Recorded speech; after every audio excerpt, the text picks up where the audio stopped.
Guys, I'm sorry I'm late. We just got back from the truck. I had to back the trail in and get all I don't know till I saw a little bit of daylight. How nobody here yet?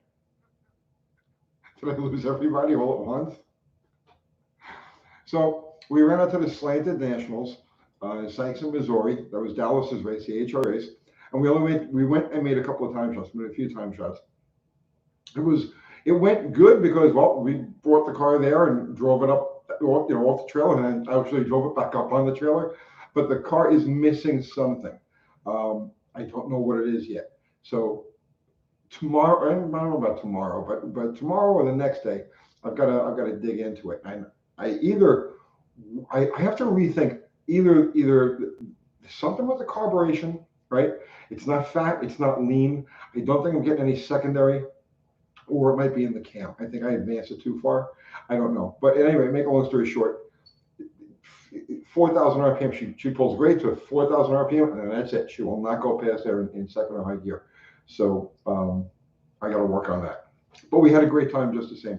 And we met a bunch of you guys out there. And I tell you, that made the trip absolutely worth it. I may not remember all of your names, but you definitely you made me feel really good today. Thank you so much. You guys are awesome. Um, all right, so who are we at here? Plan Z. Yes, Curtis Randall. Plan Z. Mopar Den. What's happening? D. Scott Leon. Cuda 70 GT. Um, what's happening, guys? Let's see. What did it run? Terrible. It ran 10 O's. It was not even fast enough really to get a baseline on it. I can explain it. It was just flat. It left good and left hard. The converter works, the suspension works, tires work, everything that works, and then it gets to 4,000 RPM and she just stops pulling. There's just nothing there. So I miscalculated something somewhere along the line, and now I got to sit down and figure out exactly what it was. But on the flip side, we got a few runs, and car didn't leak, it didn't break, it didn't do anything stupid or weird or anything like that. So at least we have that. But we don't have a baseline to work off of because it's so far off of what the car should. When I say the car should run, it's so far off of representative performance that I still don't have a tuning point yet. So, but definitely, I've got to rethink the carburation on it. I may have to rethink the whole camshaft deal on it. I'll know in a couple of days. I just got back. I haven't had a chance to digest any of this stuff yet. Um, let's see. Mike Smith. Mike, could not stop breaking. He wrote in plain Z. That was great, man. You guys are awesome. You're all awesome. I'm telling you. I had such a great time today. And we were rushed, like we had no time because it's 4 hours out, 4 hours back, and I had a dog sitter booked for the day. So by the time we got to the track went live at 12. So from 12 to the time we had to leave was only like 2 hours. So we had to make our runs, meet everybody, do all of that, and get in the truck and then jet back here. So it was fun. It was a lot of fun. Andrew Justice, what's happening? Um, 2004 Ford, 2000, I can't read. I'm tired. I'm moving nonstop since 6 o'clock to 5 o'clock this morning, or whatever time Kathy woke me up. Um, yeah, Kat. Yeah, that's Kathy's there. It was great meeting everybody at the track. You're pooped.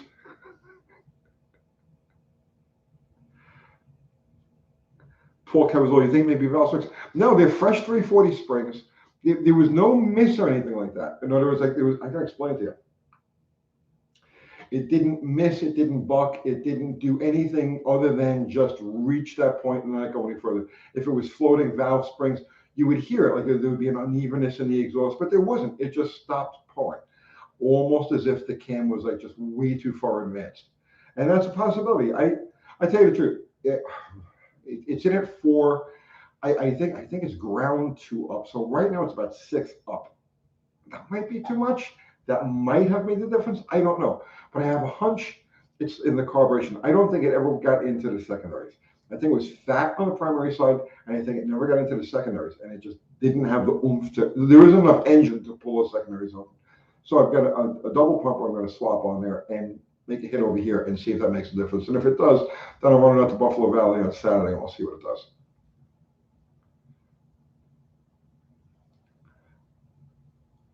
B Dome, do anything with Battle Rocket? Yes, absolutely. Battle Rocket and this, both of these cars are going to get a workout before the end of the year, for sure. Oh, might want some mods. Zero Fubar. What's happening, guys? Off-road do you like using diesel, oil, and gas motors like bikes? Yes, that's all I use, Rotella and everything. Battery, what was the quickest slant six there?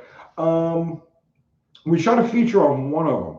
I don't, I honestly, I wasn't really paying attention, but we did shoot a feature on a guy, Greg on Danko. He's got a car called the Ruster, and this thing's down and it's running like 1160s in the quarter mile. He was running like 760s, 780 today. I don't even know. I didn't really get a chance to watch anybody, but we shot a whole feature on the car because it's neater than hell, and I think we'll put that up tomorrow.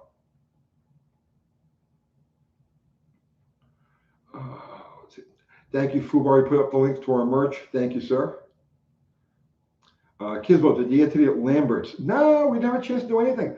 We drove there. We got there. I literally, as soon as the truck stopped rolling, I had the car off the trailer and headed to the station lanes. Like literally, and then we made the last one, drove it right back on the trailer, and we had to jet out of there. There was no time to kill. We had a total of 2 hours we could spend there today.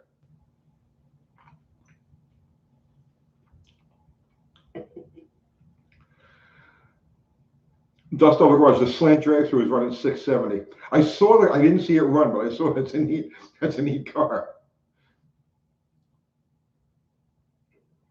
David Lloyd, yeah, absolutely. Double pump will certainly eliminate guessing if the second. I don't think the secondaries are opening. The car, when you hit it. Now, see, also, I don't know how it wants to leave on the converter, so I was just winging it. The first run, I just and let it go like that, and then the second run, I played around with it. But the car, like the lower RPM range from like 2,000 to 4,000, let's just say, strong, and then it just like nobody home. I didn't hear, I didn't sense, I didn't feel any type of secondary operation. But that itself shouldn't have stopped it from going past that 4,000 RPM mark. I'm gonna find it. I'm gonna drop the double pumper on it and see how it feels.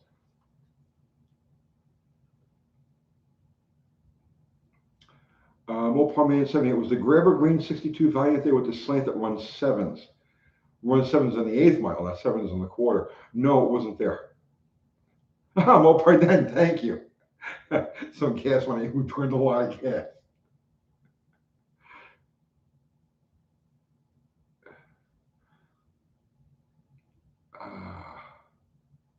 Let's see. These guys on UT, the slant six you gave to the guy driving to Texas had a crack in the block, but you're going to be handing it over. Jim Bennett video showing progress. I haven't heard from him or anything. That was a core engine that I drove the car in there. It was a car that I parted out probably 10 years ago. And I parted the car out. I held on to that engine because it ran. It had a miss, but it ran. So I find it was a good core. But yeah, I had no idea. That was the only slant core motor I had kicking around here. I gave Buffalo Campo the last one that I had. When I was getting ready to leave the old shop and move here, I got rid of a lot of stuff. I had to clear house. So it was like, here, take this block, take these heads, take that. So I got rid of a lot of stuff so I wouldn't have to drag it all over here. And that was one of the few slant sixes that I held on to.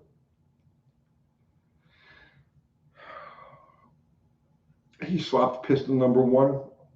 What did they do with the connecting rod? Because the connecting rods are different. They're a different width on those for the early to the late.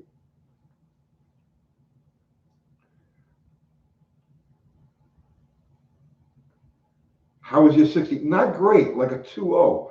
But again, you see, he hit it. It ran into the converter good and hard. It pulled hard for an instant, and then it just stopped pulling. And that was before the 60. So even the 60s, I can't really get an accurate on it. but it did bite. The car definitely bit. So, that's one thing that we don't have to worry about. Transmission shifted great. I don't have to think about that. Converter works great. Don't have to think about that. The gearing seems a little shy. It's a 410 gear. It probably needs 456s. But that's not really the problem.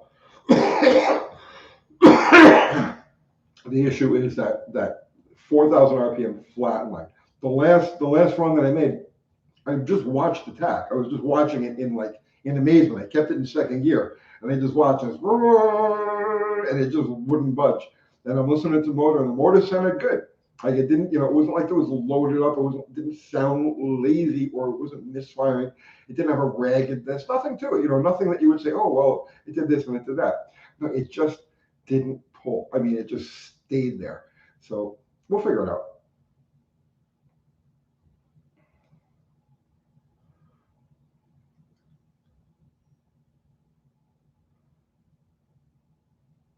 Pro Charge Mopar, thank you. Hey, UTG, thanks for keeping the classic Mopar dream alive. Good to see you putting in work. I've been at work every day, man. Thank you, though.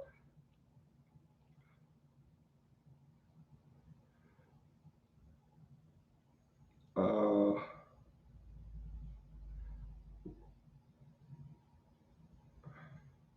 Michael Loxton, use your G-Tech and get the car. The G-Tech shit the bed. The G-Tech stopped working. We used it a couple of times and it worked fine. And the last two times we tried it, it just goes as soon as when it's supposed to start counting down, it just goes to like a red screen.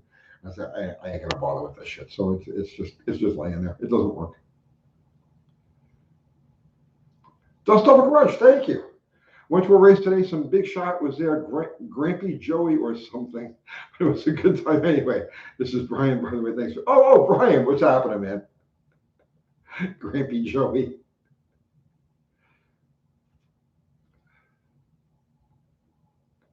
Um, Wild Rose Gorge. When an engine goes fat, it has that. When a motor's holding back from fat, it has that deep kind of like, oh, and this didn't have that. I can explain it to you. I can't explain it to you. Like it's not, but it was fat. It was definitely fat, but not fat enough to account for the way it felt.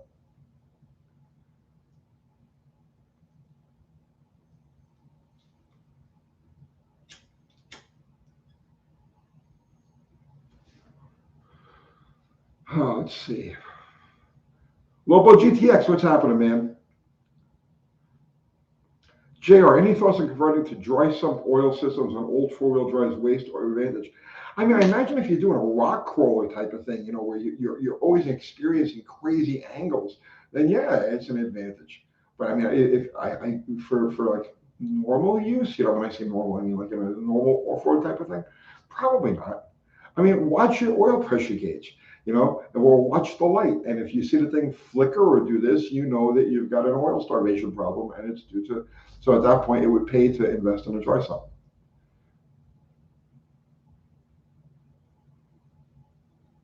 Dust off the garage. I know you wanted to go faster, but you were running right with the other NA cars there. Yeah, but that's not the point. That's not the point. It's supposed to function correctly. It doesn't matter whether it's running with or without anything else. I had an idea in my mind what it should. Now I tell you what, I didn't even I don't have a number in my head what it should run, but I know when it's not running correctly. You see what I'm saying? So regardless of the numbers that it made, it doesn't make any difference. It still didn't give me a baseline to tune off of. So it's not a consolation that it was running with the other NA cars or anything like that. That doesn't mean anything to me. What I was looking for today was a tunable baseline where the thing runs a representative run, like it feels clean all the way through, and then you can read the plugs and you can do all that other stuff. But when the car is that far off, you don't have a baseline. So it didn't get the baseline that I was looking for.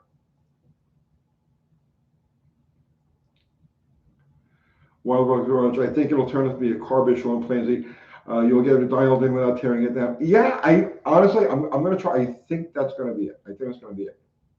I got a double pumper I'm going to throw on there. Um, Maybe tomorrow. I just got to see how tomorrow rolls. Maybe tomorrow, if not Tuesday at the latest. And we'll take a hit over here, and if it feels okay, if it feels right, then we'll take a trip up to Buffalo this coming weekend.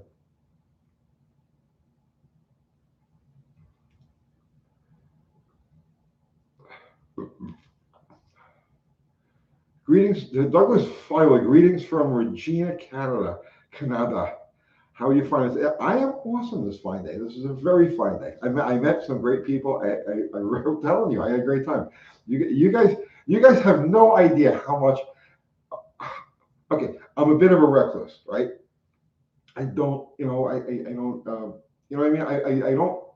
I don't. You say, well, he does YouTube. He wants to be the center of attention. Not really. I'm very introverted. Like if I'm out in the public, I'm not really comfortable in crowds, right? But you guys, that was just awesome. I totally enjoyed meeting all of you. Thank you from the bottom of my heart, just for being there and just shaking my hand. I appreciate that more than you know. You have no idea. Thank you.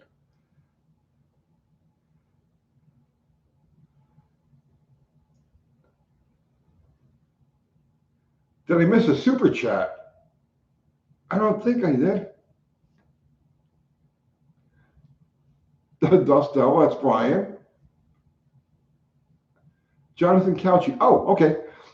Hey, Tony, can't wait for you to get the Slant 6 figured out.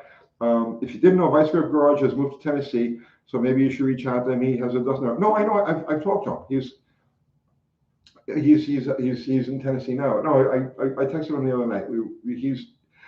We probably won't work together. We do two completely different things, but he's a great guy, and I'd be happy to help him with anything he needed help with.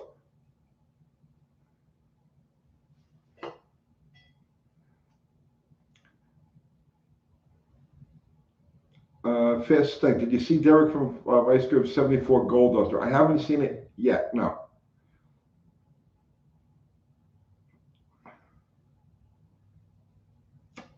How is it towing with that Suburban?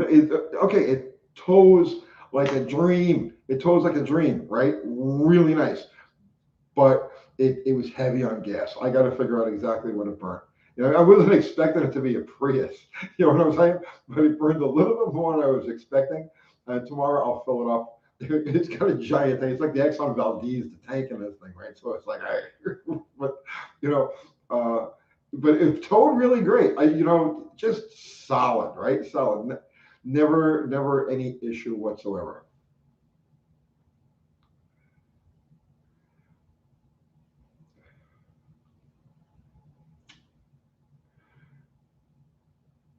Um,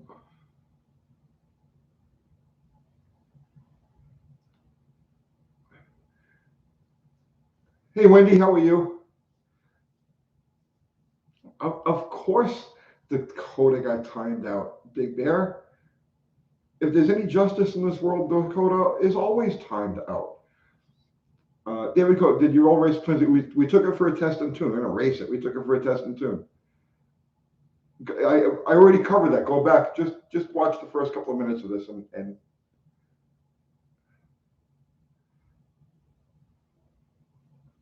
Kyle Hill, you don't really talk about it, but did you pulley swap the alternator or power steering pump? On what, Kyle? Did I pulley swap the pump stuff on what?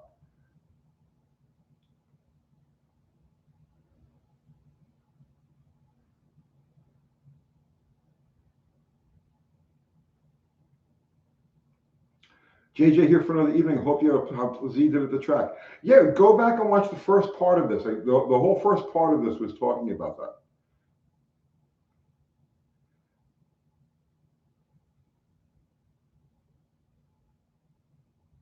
Tom Hughes, suburban translates to sub gas station needed. Paul comes over. What are you using for a car? It's a 750. It's a vacuum secondary 750 on it, and I'm gonna throw in a 650 double pumper and see what happens.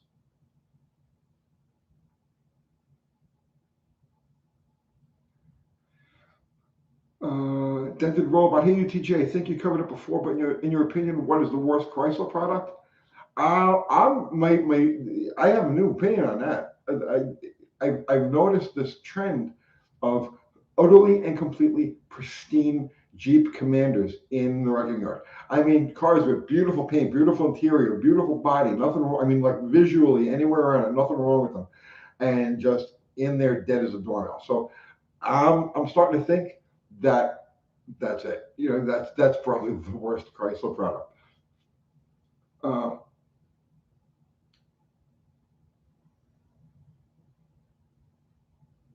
Kyle Teal. Oh, Kyle Teal, you were asking about Plan Z. No, it didn't fully swap in. It doesn't have power steering and it doesn't have an alternator. It has neither of those things.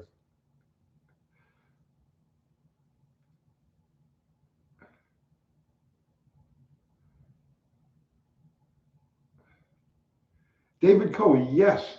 We didn't race it. We took it out for time shots. And yes, we talked about it in the whole first part of this. Tuki 2K, congrats on hitting 200,000 subs. Thank you, Tuki. I appreciate that.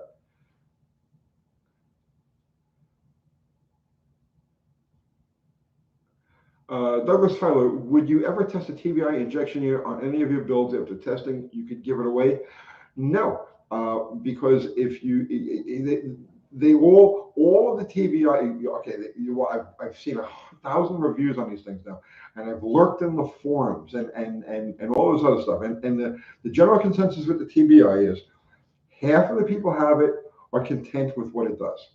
Half the people who have it regret ever getting it, and they have these ongoing issues with them. Nobody has ever seen a performance increase. Some people see a gas mileage increase. That's it. That's the beginning end of it. So I mean, it's been covered to death, and I don't think I'm going to come up with anything different than what has already been covered to death.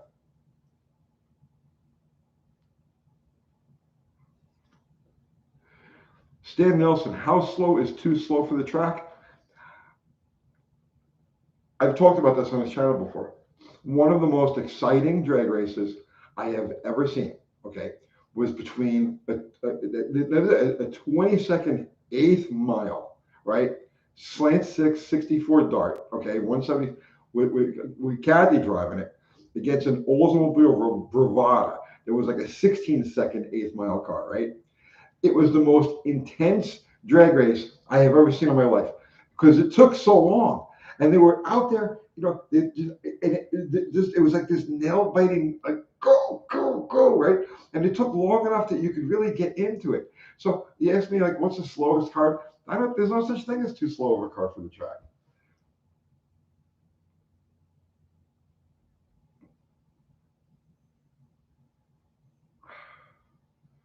Uh, Wild Rose Gorge, Tony, how do you think the reproduction GM Batwing air cleaners fall? I don't know. I know nothing. I know nothing about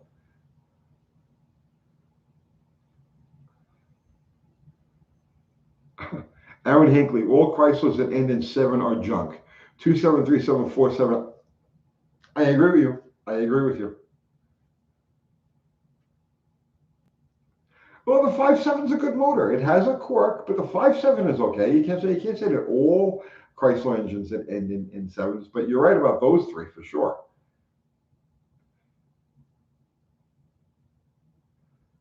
Um,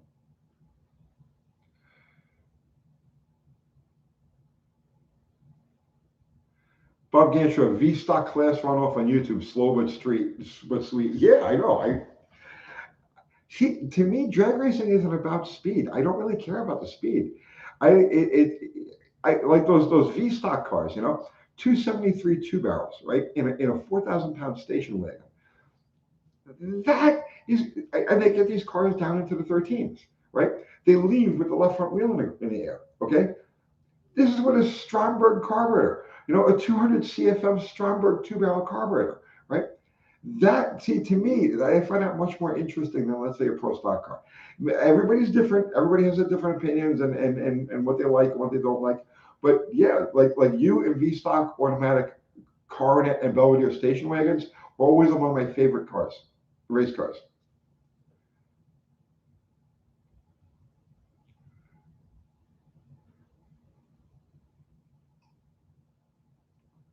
David Coe, do you think if you were going to see get any benefit from Quench at about 17,000? Yes. Yeah. Quench is effective. The threshold of Quench is about.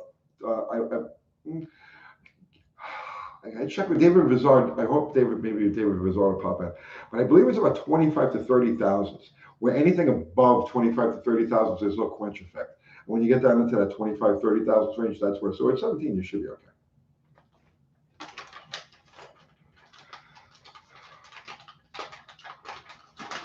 Multiplayer 1978, what should the timing be on 440 with MSD billet, vacuumless distributor, MSD red ignition box, initial and total? I have no idea what the initial should be, but the total should be about 34. Excuse me.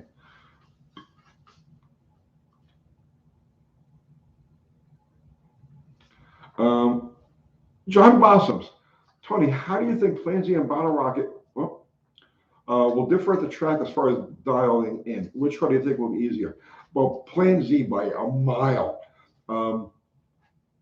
just because it's such a simple thing, right? It's a normally aspirated carbureted slant six with an automatic transmission in a flyweight car. So that thing, there won't be any mystery to getting that car to run, right? It's just a matter of just repetitive, just go out, try this, try that, try this, try that, try this. And it's not going to eat you out of house and home and break all kinds of stuff doing it. Bottle Rocket's a different animal. Bottle Rocket is just a rolling conglomeration of parts that don't belong together. So it's going to fight like crazy. I will prevail over this car. I have no question about it. But it's not easy. You know what I mean? It's not going to be easy.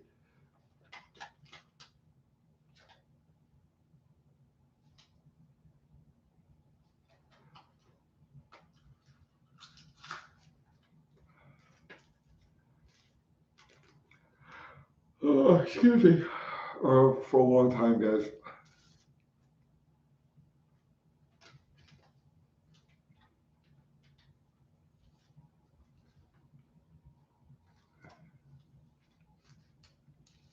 John Mortimer, hey, I keep seeing those Nitrous Express banners around your shop and whatnot. Are you going to run NO on any of your projects? Yeah, Bottle Rocket has it, but I haven't used it yet.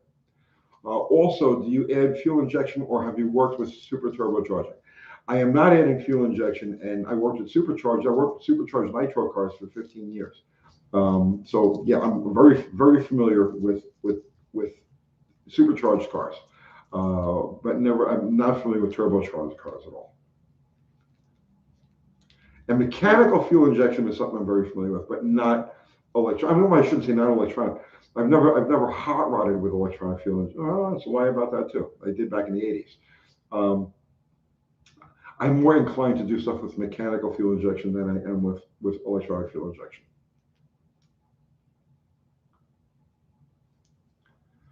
I missed the $10 super chat. Oh shit! Thank you. Oh, Jonathan Couchy. Finishing my weekly $20 to you. Thank you. Thoughts on the 7.3 Godzilla in regard to heads and power potential. Also, everyone forgets about the 462 mil. That was a huge ass bore. Honestly, it'd be fun to build. Yeah, but we didn't get parts for them. The mill, Mercury Edsel Lincoln. A lot of people don't know what the mill is, right? Because right away when they think big block 4, they think of FEs and the Lima motor, but nobody really knows about the mill. The Mercury Edsel Lincoln engines and the 462 were very popular, like 1960, 61, 62. The guys are doing great stuff with that. But those engines, they're extinct. It's a good driver. It's a good thing to mess around with, but it's not something you really want to hot rod today.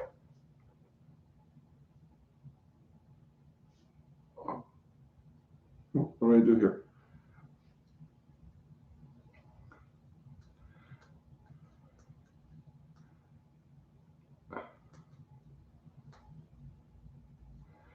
Chris Greenaway, Tony, what's the potential of building a drag car with a 273? Because you need the trifecta of underrated motors drag cars. But that's where the fun is, man.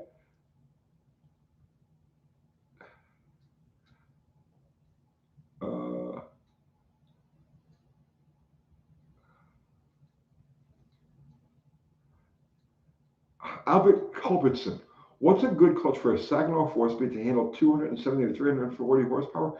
Geez, bro, really? I mean, at that power level, pretty much any clutch will do you.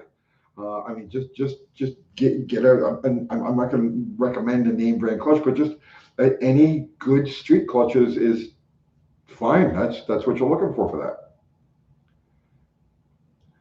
If you're only dealing with something in the 300 horsepower range, street car, don't try to out trick yourself with a clutch. You'll just be miserable with the side effects. Solid sprung, solid hubs, and fancy materials, and no, just throw a street clutch in it, quality street clutch, and be happy with it.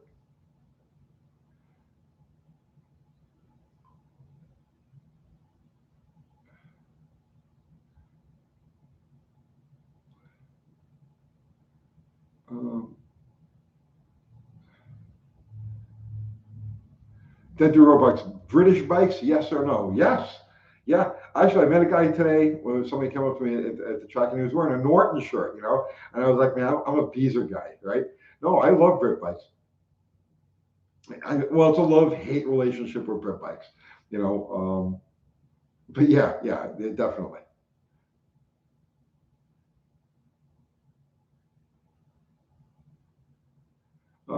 Evan C. Tony, what is up with your history of all right guys? We're going to see a lot more of this guy hit his car, etc. And we don't see anything. Asian neighbor, Mustang 2 Dart GT, Belvedere, some miscellaneous cars. It's bro, just sometimes life happens that way. I don't have an Asian neighbor. He's Mexican. His name is Ralph Roca, and I mean I see him often. He just hasn't done anything with his cars. His cars are sitting. So there's not much to do there. Let's see. Mustang 2 is my friend Devin. He sold that car. He's got the green Challenger. He pops in every once in a while with the green Challenger. Um, Dart GT. The Dart GT is mine. The Belvedere is mine. It's sitting in the back. Sometimes, listen, sometimes things just happen, right? Things get in the way. Like, the plan is there. The idea is there. Hey, let's do this thing. And then it just doesn't happen. So, nothing I can do about that.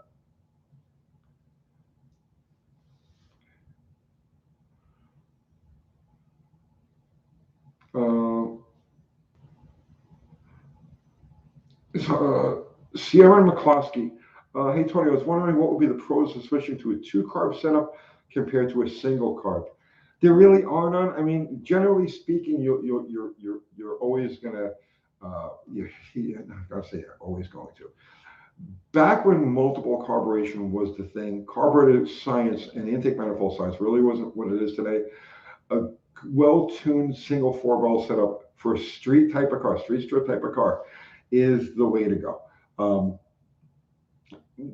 That's not to say that a dual quad setup doesn't have its benefits. They're harder to tune, but when you do tune them correctly, there is a power advantage. Nothing sounds like a dual quad setup. Nothing really feels like a dual quad setup. Um, but for a street type of car, you're really better off just the simplicity of it, just single four barrel.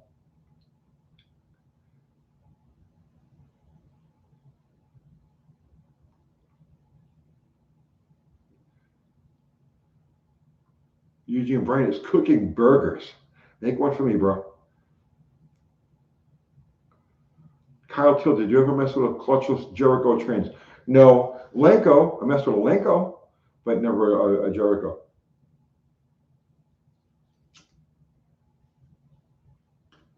Wadney, did you flip reverse slant six pistons? Yes. Yes. I do that on every engine I build for myself that uses a stock type piston. The piston that comes with an offset. I automatically install them backwards. Paul Cavazzolo, no love for a six pack. No, I do love six packs, but the guy's asking me a question, and the truth is, a 950 Holly flows the same as a six pack, and you're going to get better performance out of it. I mean, that's just the way it is. Yeah, I love six packs, but they're not as good as a well sorted single four barrel.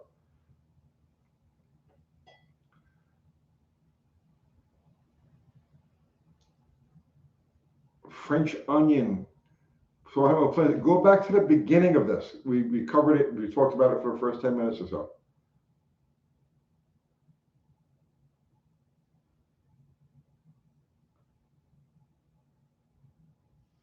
Mopar in 1978. The dual one-barrel setup for slant six is a very fuel efficient and perform well for a stock setup with the Offenhauser intake. Okay, so there are exceptions to every rule, and that's one of them because the one central carburetor with the three different length runners isn't really optimized, right? The fuel distribution. There are advantages in terms of sonic pulses. be using the different length manifolds because the motor will tune at different RPMs. So it spreads the torque curve out on the motor, but the fuel distribution isn't all that hot. So that Slant 6 setup that has the two single barrels, and they use either the Holley 1920 or the Carter BBD or BBS. That is a better setup. I agree. David Coe, Tony, I have about 17,000 quench on just the top of the piston to the block. Is the head gasket a factor in quenching? Yes, absolutely.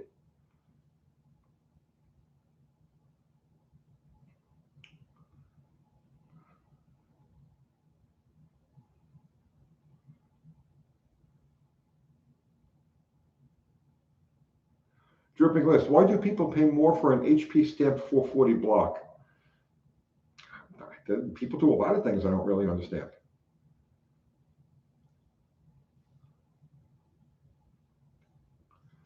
TC, with the price of used cars skyrocketing, what's the best route to go for a daily runner from the 80s or 90s for the price and reliability?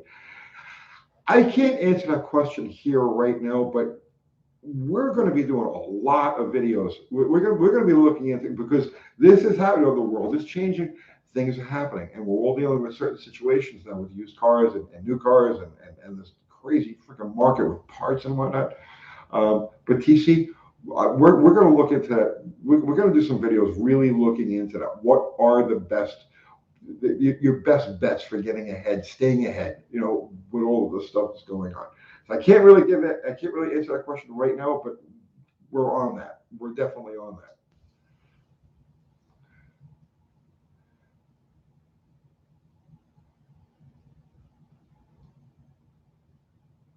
Michael, Uncle Tony, what would be the biggest two-barrel carb feasible for my 78 Volare wagon stock 225? That BBD, the BBD that they would use on that is for a stock motor. That's it. That's about the outer limits.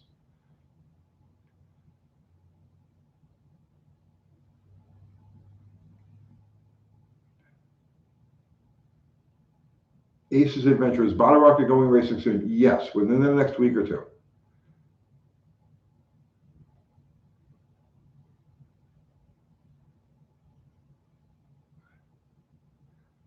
Matt S. Tony, I saw the other girl. Yeah, I know. Somebody else mentioned that. I haven't talked to them. I have no idea what's going on over there.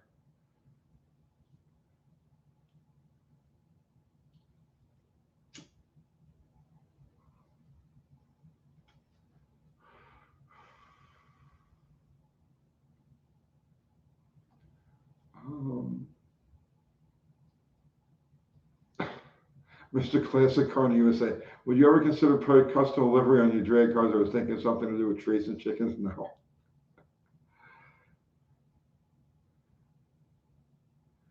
CMR, what caused the guy's valve to hang up? I have no idea. It just happened.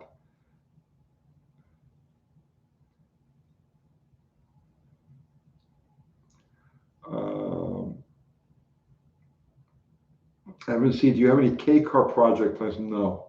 For the long term, no. They're too hard to get parts for. Too hard to source parts for those. And also, your son CJ going to be on the channel, or what is the update? Nothing right now. He's busy. He's a little too busy with stuff right now to get involved in that. Maybe we'll look at that in the spring with his CJ. Scott James, are you still having Matt Happel on? Good man. Spoke with him a few times, like personally. Yeah, we were supposed to have him on last night. We messaged him all through the day yesterday, trying to get a picture so he could put a promo up, and he never got back to us. So I have no idea what happened with Matt.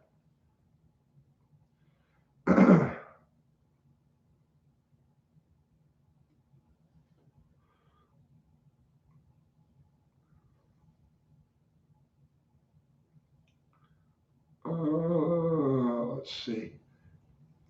The wrench. Tony, my neighbor has a Fury 2, I think 63. It has a distributor in the front of the engine. What size possibly? 63, it's a Fury. It's either a 361, a 383, or a 413.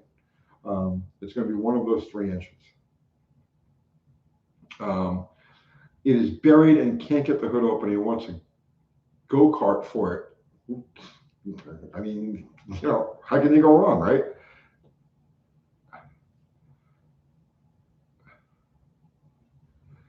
Unity Motorsports, what's happening, Andy?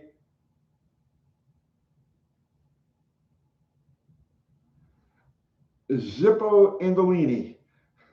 There's a name for you. Can you tell by the residue in the tailpipe if your car is running rich? Yes, you can.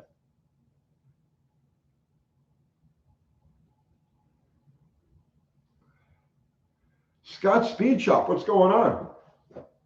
We talked about it the whole first part of this live, but Scott, we got a few time shots in today. Everything, all of the systems are functioning right, but I'm hitting a wall at about 4,000 RPM. She just will not pull past that. So I've got to dig in and figure out what's going on with that.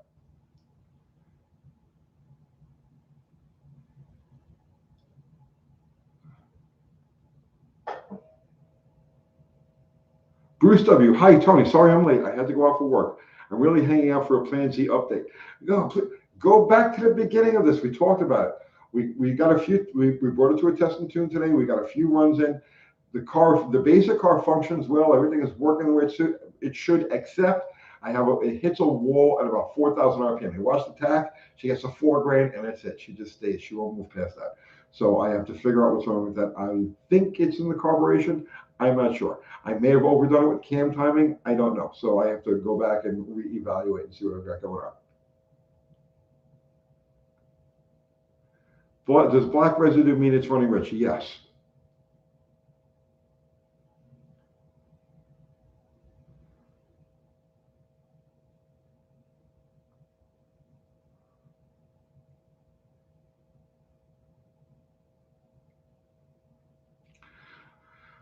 Let's see.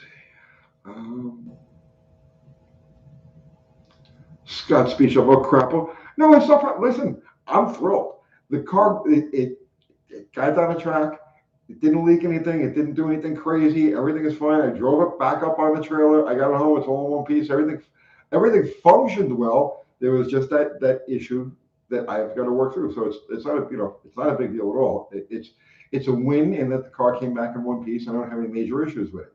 I just have to. I have a piece of the puzzle that needs to be sorted out now. I mean, that was the first time this car's ever been down a track. You know what I mean? So give me a little time.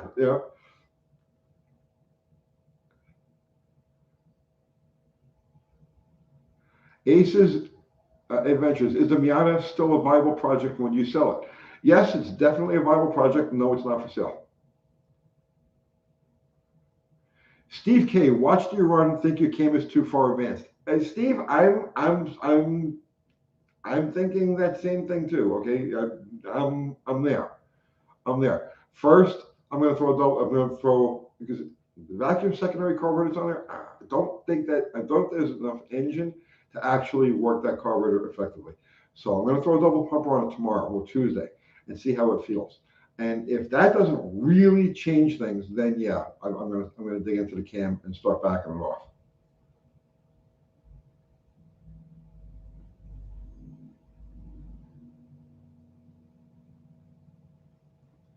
Fasting, it's up a total of 6. It's ground 2 up, and I put up another 4, so it's 6 degrees advanced.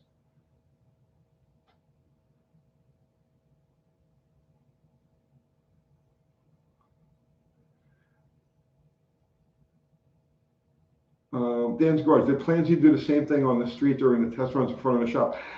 I'll tell you the truth. I wasn't really paying attention because it was just a quick. You saw it. That was a video that we put up there. That's all there was to it. That's all I did. I just and then I drove it back. So I can explain that. I wasn't really paying attention. And even today, right, the first run, I said, well, I must have done something wrong. Maybe it's the way I left. Maybe I didn't shift right. I don't know because first time down that track, so I didn't know. It was all new environment. So like I'm looking to see where the finish line. So first run, I was like, okay, well maybe I screwed up. But the second run, then you could feel it. It hit hard, hit the gas, schmoozed hard, and then it just like floated. Shift it, pulled hard for an instant, got to about 4,000, 4,200 RPM, and just fall flat. Shift it again, come down, pull, get to about 4,000 or so, and then she would fall flat. And then I repeated it again and did the same thing. But we had such limited time. There was no time to start digging in and changing jets and playing with this and playing with that. It was so far off. right? That it didn't count as something where you would say, oh, okay, well, let's try this, let's try that. It's more than that. It's either going to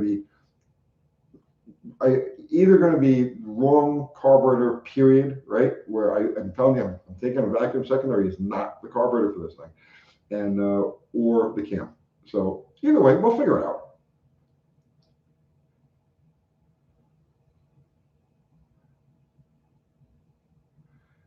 Thank you, Fubar, for putting the link to the merch.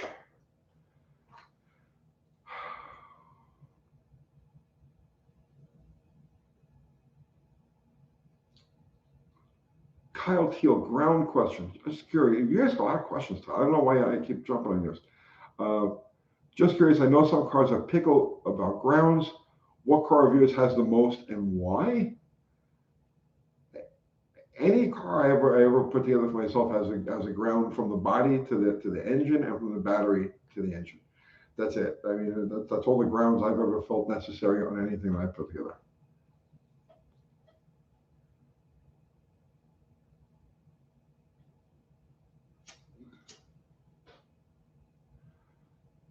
Uh, Bryce Regal, what's happening? Uncle Tony, what's up? What's up? Cold War Motors, thank you, man. You didn't have to do that. Uh, Uncle Tony, hardtops versus sedans. Are sedans better race cars as an urban drag racing legend? Yes. Sedan has a B pillar, and that B pillar stiffens the middle of the body. I mean, it's the same as having frame connectors, only you've got them in the middle of the car. So yeah, no, absolutely, a sedan is always a better race car than a hardtop.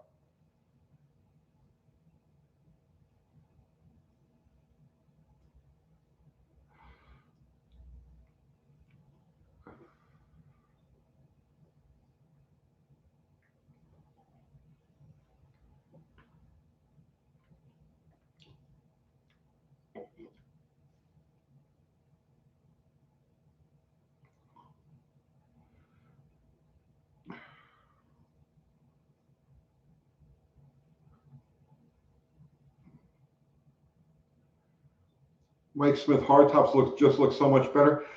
I mean, that's subjective. I like the look of a sedan.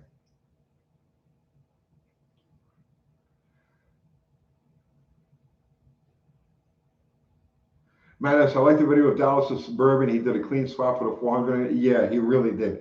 That's a great truck. I spent the whole day with that thing today, and I really enjoyed it. Olive, what's happening?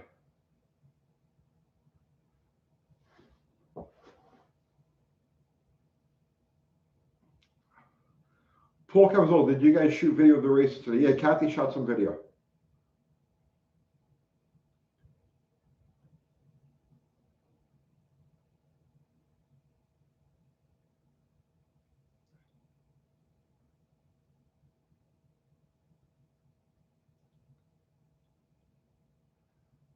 Let's see. Auto 1303 Tony, I have owned 318 LA and 360 LA, both with two barrel, and owned 318 and 360 Magnums. The 318 Magnums seem to be the best performer. Any thoughts? The 92, I believe it's 92, 318 Magnum was actually had a more aggressive cam than any of the other Magnum engines. I prefer the 318, but just across the board. I mean, 360 is a good motor. I'm not going to knock them, but I tell you, the 318, it's a hard engine to beat. I mean, obviously not stock, but well, this is a 318 will run. He'll tell you about 318s.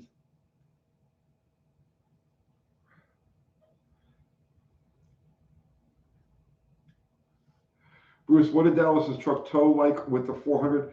It tows fantastic. It burns a lot of gas. It burns a lot. I don't know how much gas it burned, but it did burn a lot of gas.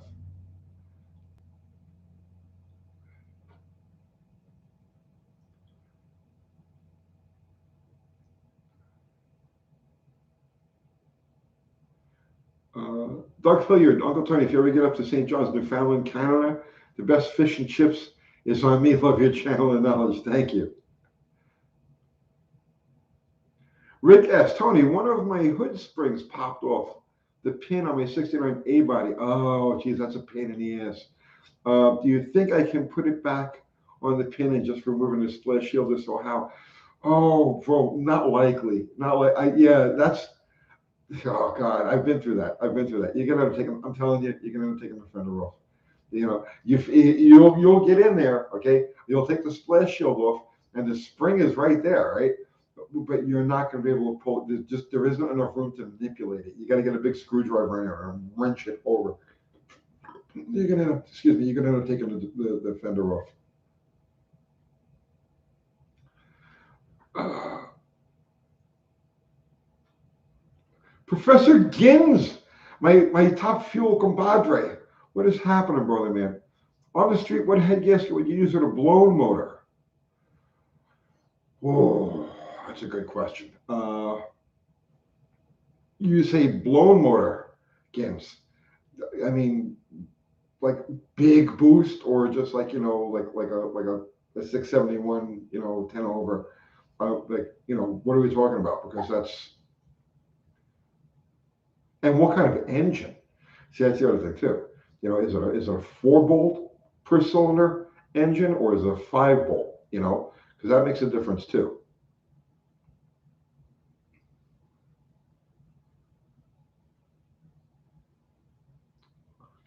440 with a stripped 871.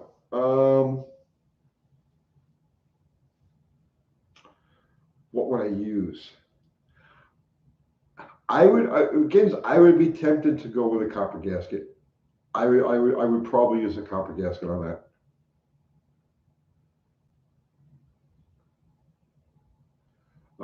Ben Smith, will Tony ever do an EV build? A simple one, of course. That is not out of the question. That's not out of the question. Yeah, a hyper simple EV build is not out of the question. But I don't have the resources right now to score the number and the quality of batteries I would need to make something like that happen. But no, that's one of those thoughts that like you lay in bed, you're ready to fall asleep. You start thinking about things you might want to do and play with and try and so on and so forth.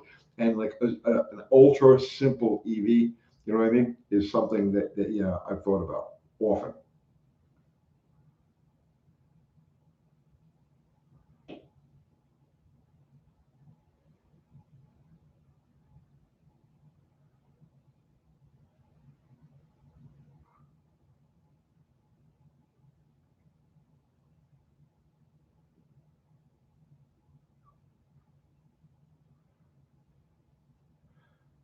Max switched successively. Tony, did you ever weld brake on a spring perch? I don't know what you're talking about, man. Man, that's weird when it happens. I'm not sure what you're talking about.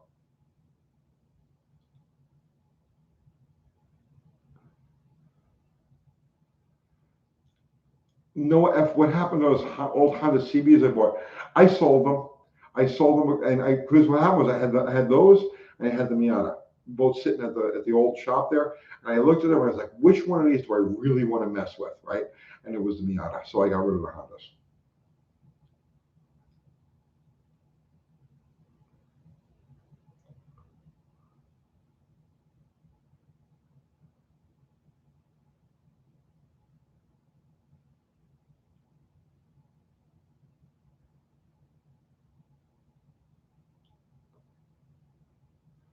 Um,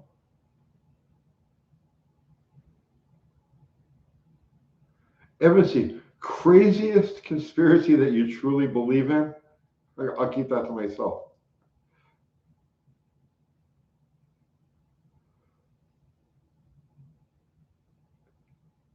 But how's this? How about I keep it to myself, but I also have first-hand knowledge of these things.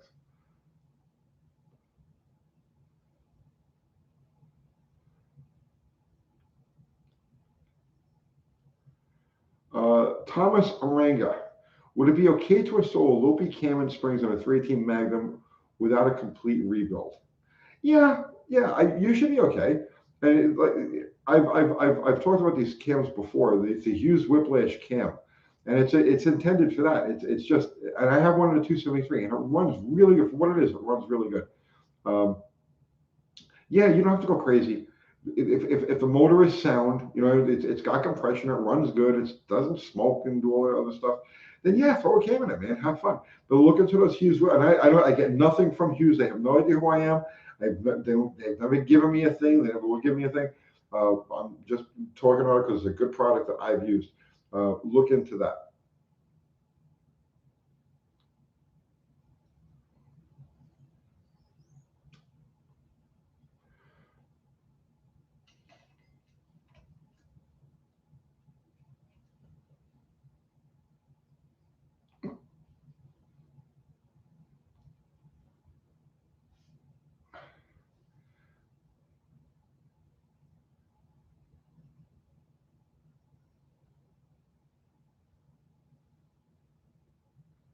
Um, Max Switch sticks to Esselman. Thank you, man. I appreciate that.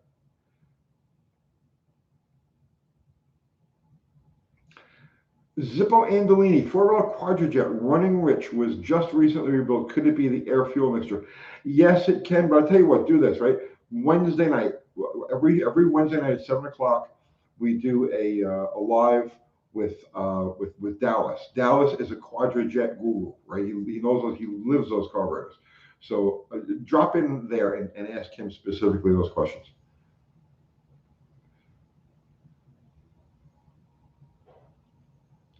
Uh, Scott Speech, we actually put a whiplash cam in Dad's 426 Hemi, and David Hughes was worried until I told him how well it ran, even at 10 and a half to 1, 10 and a quarter 1 compression. Well, yeah, I'll tell you what, 10 and a quarter 1 compression 426 Hemi never really works out to 10 and a quarter 1. They usually 9.7 like that, okay? Um, Ballpark. Uh, yeah, see, those cams are ground 7 degrees advanced, right? So that's a lot of bottom end cylinder pressure on that. But I tell you the truth, the Hemi makes up for it. The thing is so efficient on the high end of the scale that it would kind of make up for the cam being so biased to the low end. So yeah, I could see what that would run pretty damn good.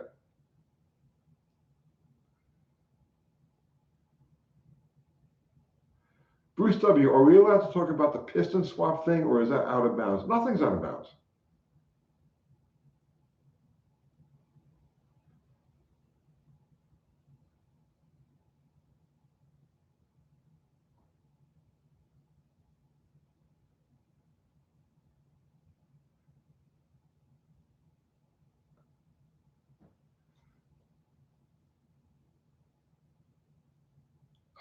Kyle Fish, what did I think of the piston swap test? I think that they tested it the way they were going to test it, and they got the result that they were going to get. I mean, honestly, that's it.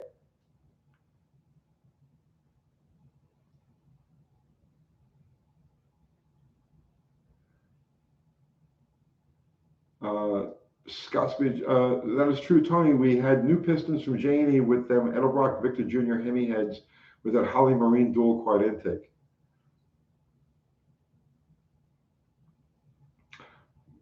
Boosted ZJ Adventure Vlogs. I run a Hughes intake manifold. Any thoughts? I'm not familiar with their intake manifolds.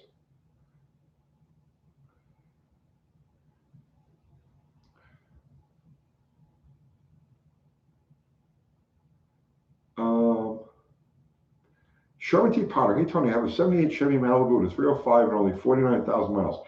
Any recommendations on upgrades, modifications for reliable street use? Really simple stuff. Keep it really, really simple. With that, it's easy to overwhelm with 305. I mean, headers and RV style cam, like a performer intake manifold, carburetor in the 650 to 700 CFM range, and curve the distributor. That's the biggest thing you can do for those. It wants a very aggressive advanced curve.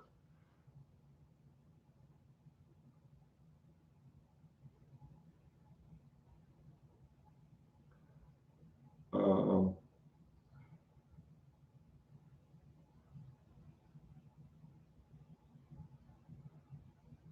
Dakota's timeout. Any advice on keeping the engine bay in your car clean looking? It's just work. It's just work.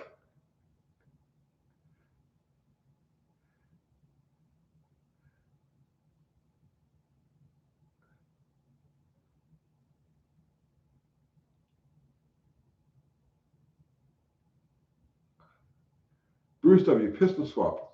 I always thought you said the initial hit was where it showed up, not okay. Here's the difference, right? So David Rizard will explain this. David Rizard can explain this a lot better than I can because he's a dyno guy, right? The way it was tested at West Tech, okay, is that type of dyno allows the engine to the dyno leads the engine. So in other words, like the dyno will allow the engine to accelerate at, let's say, 200 RPM a second or 300 RPM a second, whatever it happens to be. The dyno dictates the acceleration rate of the engine.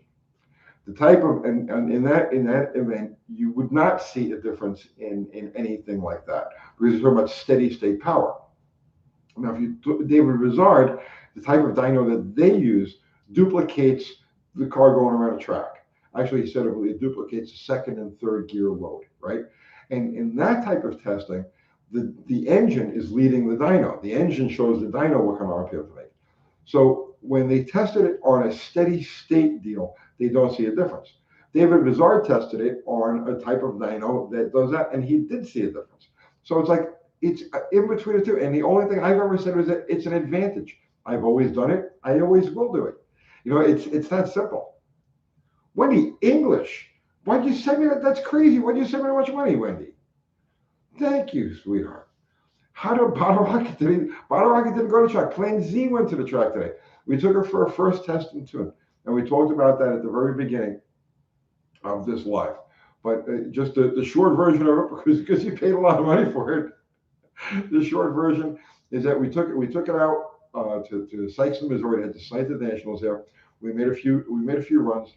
The car itself functions good. Suspension works, doesn't leak, doesn't do anything crazy or anything like that. But I reach a wall at about 4,000 RPM. It doesn't want to pull past 4,000 RPM. So I haven't had a chance to digest the issue yet. I'll figure it out over the next day or two, and I'll do a video and explain everything that's going on with it. But it made its first baby steps today. I was able to drive it back up on the trailer. I'm happy. It's a win. Rock and Roll Garage. Thank you, sir. Uncle Tony, watch your video on how to get manifold bolts out. Got every single one out of my rusty manifolds using a method. Thank you. Yeah, see, it works. We're going to do a lot more videos. Excuse me. I'm going to do a lot more videos like that. Basic mechanic, old school mechanic tricks that anybody can use on any type of engine or car or machine or anything like that. We're gonna start doing a lot more videos like that. SRP, your UTG shirt ripped out in the armpit. Good Lord. Message Uncle Kathy. She'll hook you up. She'll get you another one. John Blossoms, are you running a 7.25 in Plan Z? Yes. Yes, I am. It's a 7.25 with a 410 gear. It needs more gear. It needs 456s.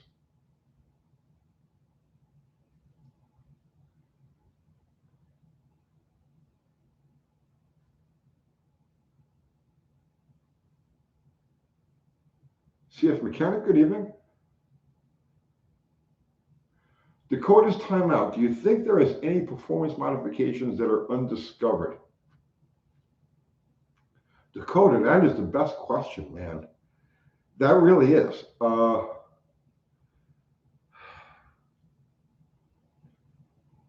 Dakota, I think I think it's matured. I think it has reached a point of maturity where at this point, especially when you take into consideration, forget about the automakers, right? Forget about the manufacturers, right? And forget about even like just well-funded race teams and the R&D that they do, right? And the manufacturers, the aftermarket manufacturers, and all the R&D that they do. But now you're talking about like you bring in like the Formula One people, okay, which are just like these guys are just crazy over the top. If it's an idea, and they have nearly unlimited resources. These are rich people. These are wealthy people, and if it can be tried, if it can be conceived, those guys have done it. You know what I mean? It may not be practical. The technology may not be there to support all of their ideas and everything yet, But yeah, Zero, I'm pretty sure where we are today is that it's fairly well matured. I think everything is pretty much covered.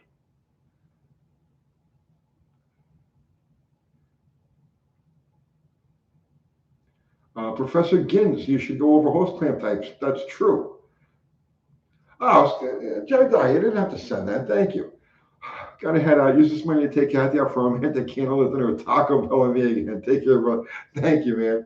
Have a great night.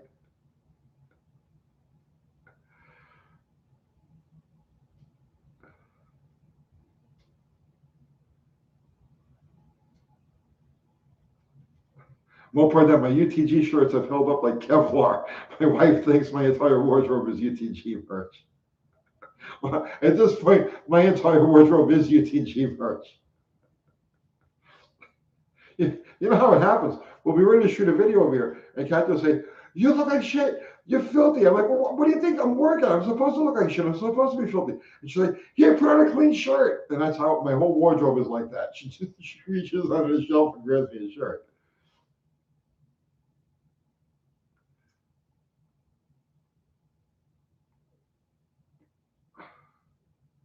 Nicholas B would love to see you do a video with Derek from Vice Grip Garage. Derek recently he just moved down the road over here. I don't see us really. I don't see us doing videos together because we kind of do two different things. But I think he's a great guy. Derek's he's a cool guy. So yeah, I'm gonna arrange we'll arrange something soon. I want to meet him. But I don't think we probably won't end up doing videos together. But not because we don't like each other. We talk occasionally on the phone. He's a good guy, but we do two completely different things. Well, we'll see what happens.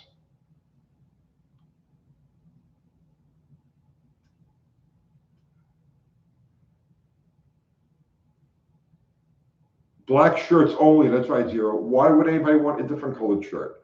It would be ridiculous to have a different colored shirt.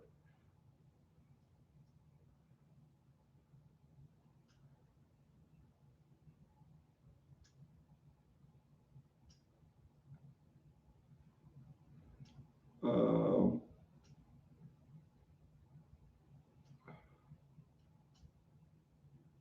William Sanders. Yeah, you and Derek are two separate entities. Yeah, well, I mean, we kind of we work different ends of the spectrum. He works more the adventure end, right? He takes his viewers on a ride. They're going to go on an adventure. They're going to go take a ride. They're going to get this thing that's been sitting forever, and they're going to get it running, and they're going to make the journey home. He takes his viewers on an adventure, right? And I don't do that sort of thing, right? Not that I don't want to. I'm not wired for it. See, he's wired for it. He's like he likes to talk into the camera and I just my head doesn't work that way. I'm more the crunch in and get the nuts and bolts going. You know what I mean? Like I don't even want to know. Just here's how it works, right? It's like you know what I mean.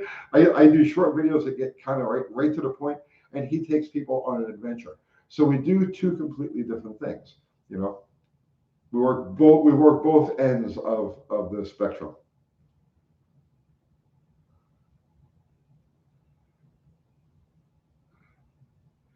Fastang 85. I appreciate his bringing back dead old cars. There is a need for more of that. The thing about Vice Grip, right, is that I don't think there's a single human on this planet that has done more for the old car hobby or the classic car hobby than he has. His average videos, he gets huge views, right? And he's got almost 1 million subs at this point. He gets huge views. He has an extremely loyal, very dedicated following, and he makes it fun, right? He makes people want to go have that kind of mechanical fun, that kind of mechanical adventure. And I'm sure, like when all is said and done, you're going to find it. He has been a major motivating force to get a lot of people involved that would not normally be involved. So I mean, awesome. What he's doing a real service. He's making videos, he's entertaining, he's having fun, but he's also doing a real service for our culture.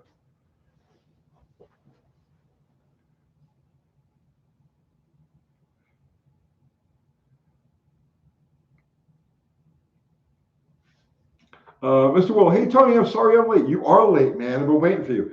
How did Plan Z do? We talked about Plan Z the whole front, the whole beginning of this. It did good and it did bad.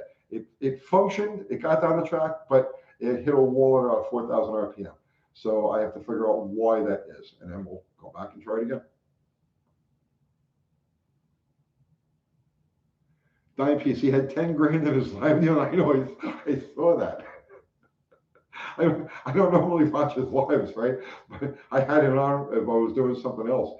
And actually, I was sitting here. I was doing something. I was sitting over here, and his live was on.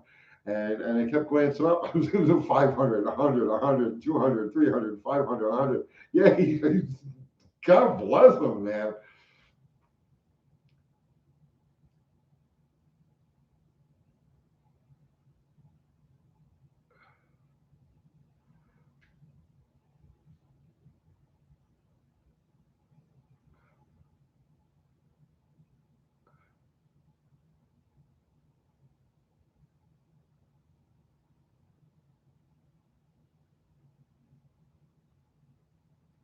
Uh, Rob's Classics. Working on a Q-Jet. Any advice on two different carbs that both went on a 500 cubic inch Caddy engine?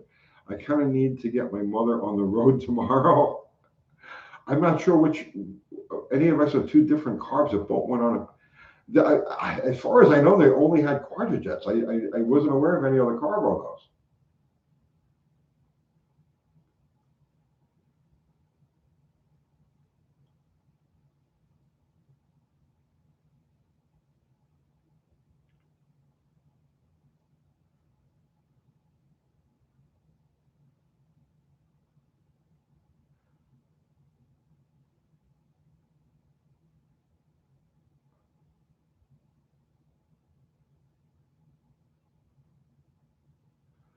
Um, Dakota's timeout. What was it you were talking about the other day with Vizard and oh Andy? I think you said undercutting the belt. No, they mentioned something about bowls. Uh, whatever it was that they said. I misinterpreted. Some of the small block Chevy heads, the small valve heads, are actually cast as big valve heads, and I can't tell you exactly which ones they are. I don't remember. Okay, but it's like typical like 350, 1970s, 1980s, early 1980s, 350 type of Chevy 35 350. The bowls are sized for the larger valves, but they install the smaller valves. So if you were to go, let's say, blend the bowls on those, you can't because there's the seat and then a big pocket all the way around them that would accommodate the larger valve. You'd have to increase the valve size per goal. That's what we're talking about. Michael, thank you, sir. I just got a 1970 Model 318 with an MP 435 4-speed from the 3/4 ton Spicer. Man, wonder if I get a 12 first gear for street use in the car. You're not with that. You find yourself an 833. Um, yeah, that's. I can't think of any 12. Okay, they all of those trannies had grainy gears, grainy first gears, but I don't know which ones would have less of a grainy gear. No matter what, it's still gonna be a grainy gear. If you want to drive it really on the street, throw an 833 in it.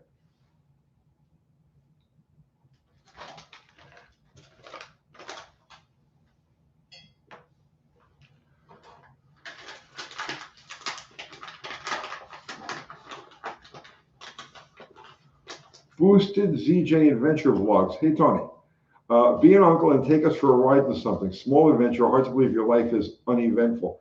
My life is fairly eventful. The thing is, while I'm having my events in life, I don't have a camera pointed at me.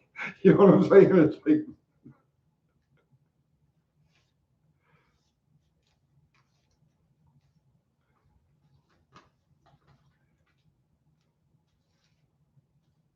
filthy scumbag sailing. I like that name. Tony, I love watching your channel. I'm a Chevy guy, but there's a lot to learn from you, Uncle Tony. Keep doing God's work. Thank you, man. I appreciate that.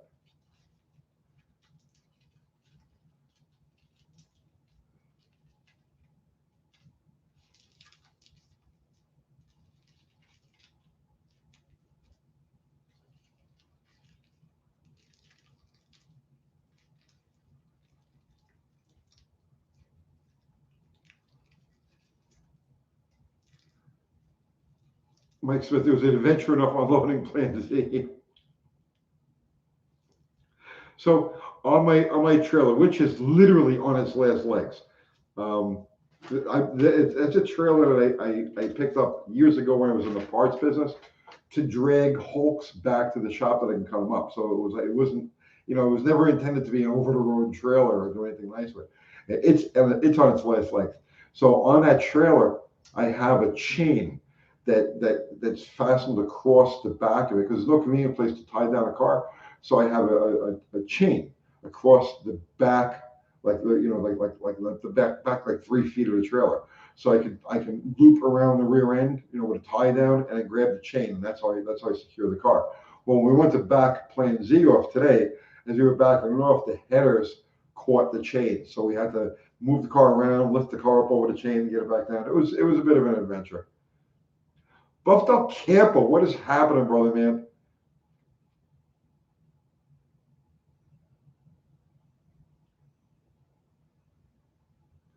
Mexican Spec, how did the Suburban do towing? Did you feel the trailer back there? No, you don't feel the trailer back there. It's amazing. No, it drives exactly the same with a trailer as it does without a trailer.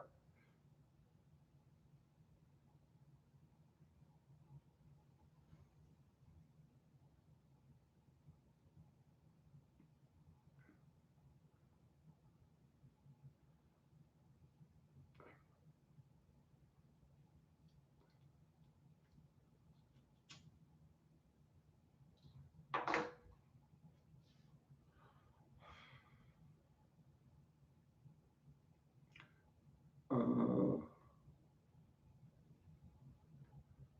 Robert Schreiber, how did Plan Z do? Go back to the beginning of this. I've been talking about it all through this live.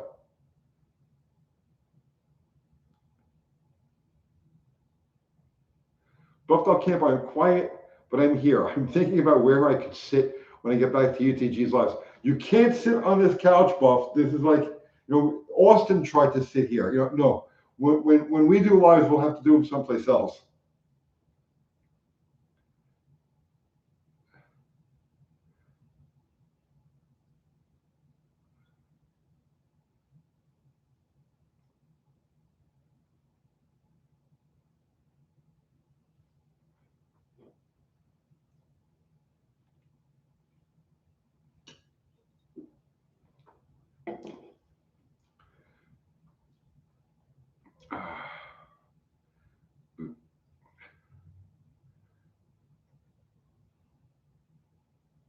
Shoe and shoelace.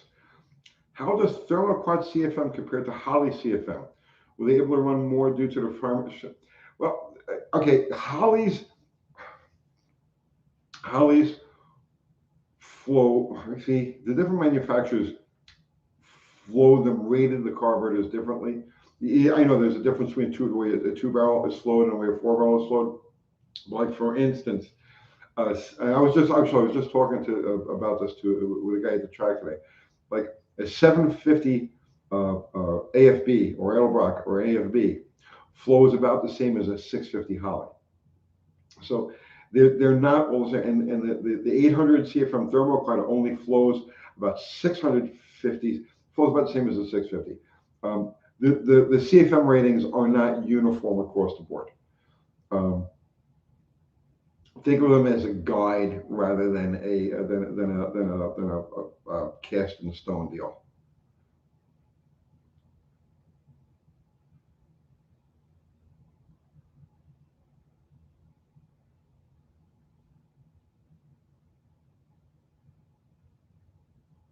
Tang, I haven't had Tang in a long time. Yeah, Pepsi tonight. We had some in the cooler. I literally got back here. I backed the truck into the shop. Okay, grabbed this and came online. Like I haven't had it. I need coffee. Is what I need.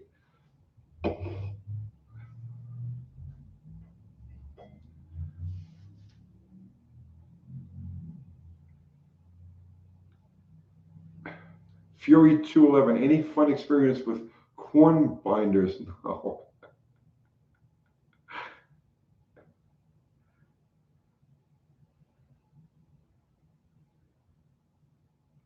Wing and the Tracy, but the Holly is easy to tune if you know how to do it. They're all easy to tune if you know how to do them.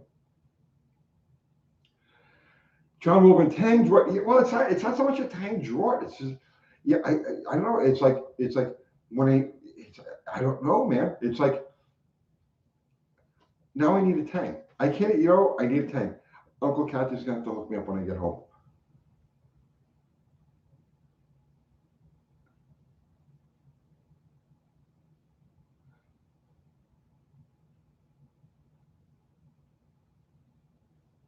Uh, no tang on the couch.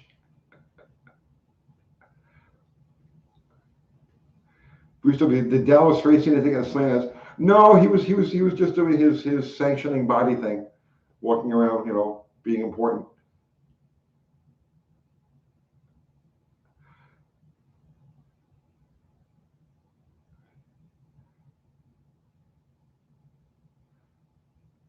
Buff, your sister had corn binders. Did she get help for that?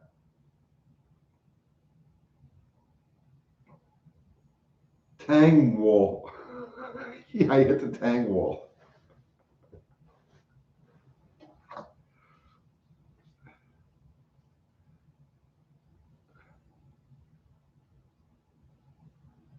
Austin, Austin, what's happening, man? Did you guys work on the car today? Status report: unable to be kicked out of restaurant. Had to pay bill. Mission failed.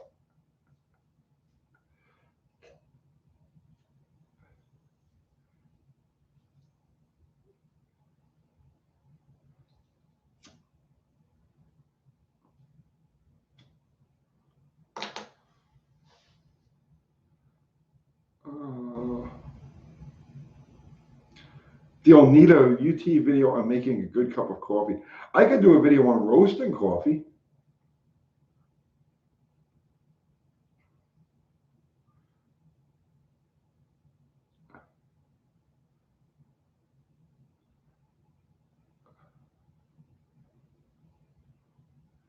Um,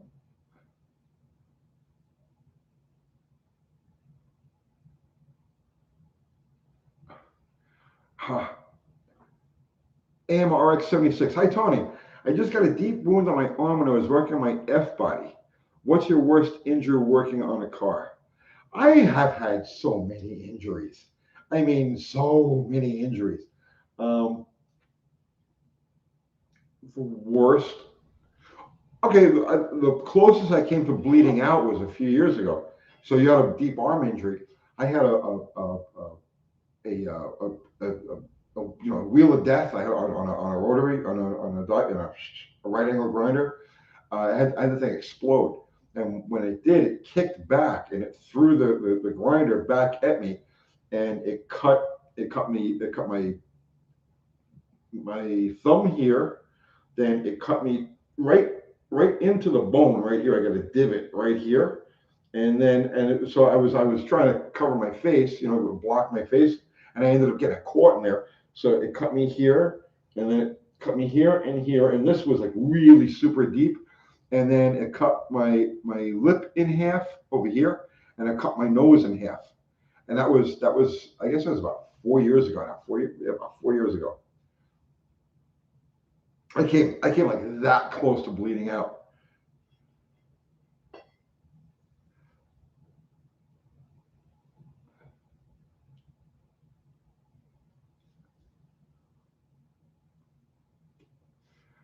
Does my face hurt? Why would my face hurt? Yeah.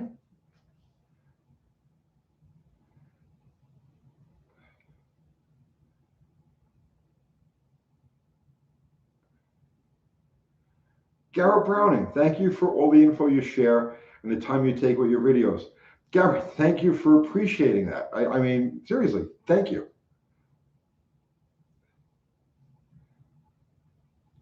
Glad you didn't bleed out. Yeah, I'm glad I didn't bleed out too. The thing that pissed me off, I don't know if Kathy's still watching, right? So this happened at my old place, right? And I was by myself, and my old place was about 5 miles from the house. So I was working by myself, and all of this stuff happened, and now like I'm bleeding like crazy, right? I'm just drenched in blood, right? like look at something from a horror movie. So I says, all right, I better get myself home. I don't go to hospitals. So I figured, well, I get a tourniquet or something. I looked around real quick for something like I could try a tourniquet. Couldn't find anything. So I says, all right, let me just get home. I didn't even think to take my shirt off because, just wasn't thinking. So I drove home. Oh, you are watching? So I drove home and I come in the door. I says, Kathy, don't panic, right?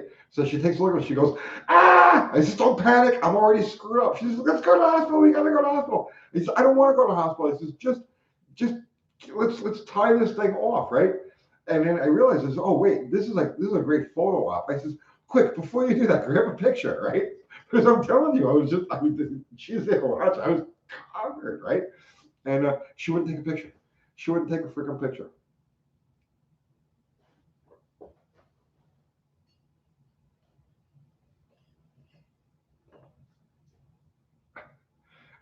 Uncle Tony's going to tell, oh, Kathy says, tell him how I saved your life. I did not scream like you scream. You were like, ah! You were nuts. You were like, ah!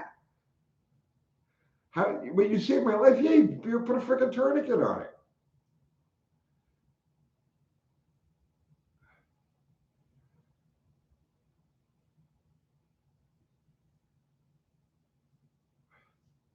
Dan's Crush, thank you. If I ever get a if you ever get a chassis done up and running, you should start messing with exhaust configurations. So little info out there on what does one if they had a paint trick really best. Yeah, no, there is a very good possibility of a dyno finding its way into our life. Very good possibility. I just have to see how things go over the next couple of months before I make that move. If the channel continues, if the channel continues to grow at if the channel continues to grow at the pace it's currently growing at and everything stays stable, I will make that investment. But this is a business like any business. It has its ups and it has its downs. So I got to just see how it rolls, and then we'll. But yeah, very good possibility is a chassis then will come in the future. Now, what did Kathy say? I only yelled because you wouldn't get in the car to go to the hospital. I don't want to go to the hospital. She forced me to go to the freaking hospital.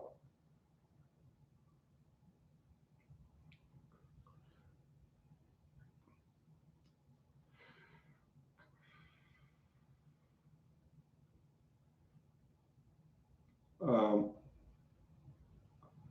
Bruce W., what did the doctor say when you went in to get glued back together? Glue nothing. He was ready to start stitching, right? Actually, Kathy and I had a fight over this, right? Because I was like, listen, just tape it all up, right? And it'll be fine. Right? As long as we get the bleeding stopped, okay? Tape it up. And I'm a fast healer. I mean, I'm a ridiculously fast healer, okay? Because I hurt myself so often that my body just goes right to work. Bam, fix that, right? So I said, thank you, John. You don't have to send that. So no. So at any rate, she finally she kept telling me, you gotta go to the hospital, you gotta go to the hospital, right? She's freaking out. So I says, all right, fine, we'll go to the hospital, right? Because I'm a little lightheaded. I've lost a lot of fucking blood now at this point. I mean, I lost a lot of blood, right? So Kathy's saying I was going to knock him out and drag him into the car. I threatened to hit him in the head with a pan. And yes, he looked at Carrie, who was telling me he was dizzy. Yeah, I was lightheaded. I lost a lot of blood. So she brings me to the freaking hospital. I don't want to go to the hospital, right? So they bring me into the emergency thing, right? And they're all like, and like the nurses are going like, right? It was like really intense looking. But I was like, okay, fine. We got the bleeding basically stopped. I got my arm over my head. My face was starting to clot up. So I was like, I'm okay. Let me alone. So the doctor comes in and he says, we're going to have to suture that up. And I'm like, and he's ready to go with his needle and his thread, right? Like he's like ready to just start digging in there and start. And I'm like, hold it, pal. No, nobody's stitching anything up. I says, just wrap it and let me get out of here. Oh no, you got to stitch that up. I said, no, wrap the freaking thing and I'm out of here, And he got me pissed off because he was insisting, And I told him, no, it's my body. This is what I want to do, just wrap the shit up and I'll go. So finally they relented. They wrapped it up. I went home. A week later, it was all healed up and I'm as good as new.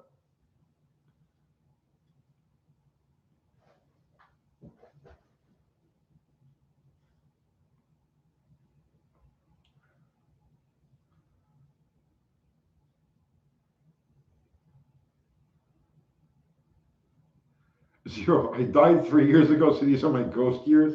Did you really have a near death? Zero. Tony is the worst patient ever, the worst.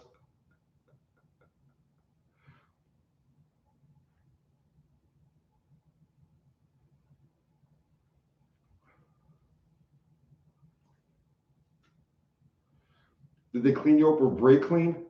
No. No, but I had a motorcycle accident where I lost like a lot of skin, just huge pieces of skin, and they tried to clean out the open wounds with a scrub brush of all things because there was like little pieces of road and pebbles and like little pieces of glass here and there, and they were like, oh, we're gonna scrub that out. I'm like, dude, the hell you're gonna scrub that out?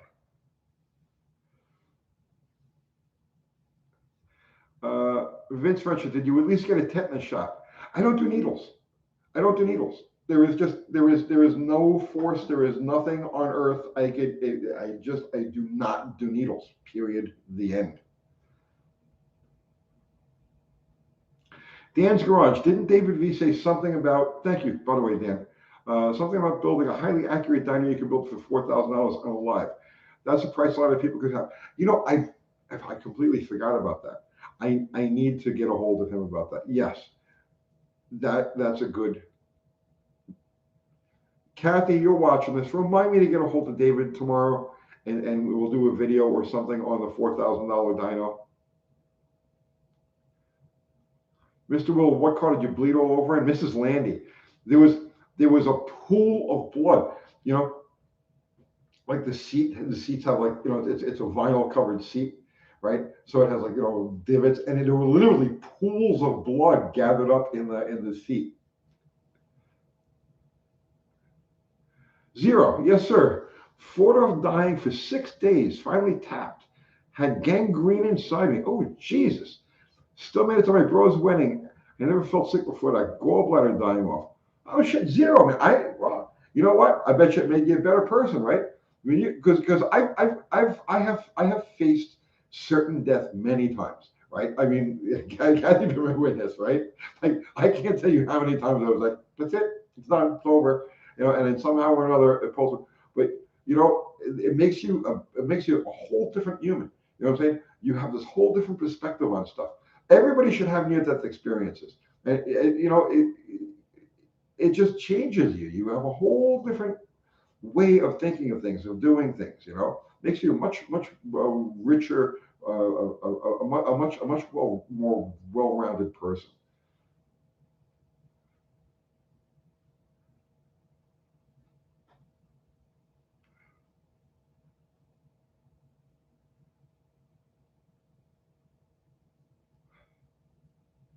Richard Fitzroy, what was your most radical streetcar? Uh, I had a dart that I jacked up in the back, and I put Kragers on it, and I flipped the air cleaner lid upside down. It was pretty. I got to tell you, and I could jump beer cans with it in a parking lot.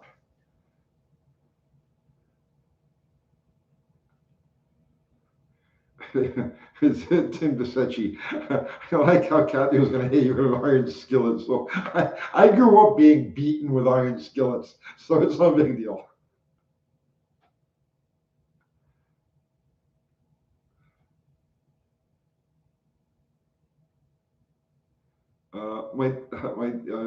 My sister works. Oh, my sister works. He called me an idiot. He said, "Who the fuck waits so long to come in and says the pain levels are an 8?" Listen, I mean,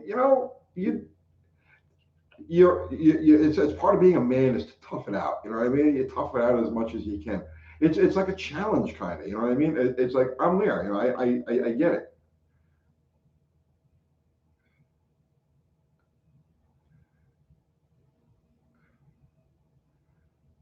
Uh, Joe Case, Sir Tony. Do you hire outside help for all non-car stuff in your life, such as house repairs, yard work, errands, etc., to keep you focused on your workflow?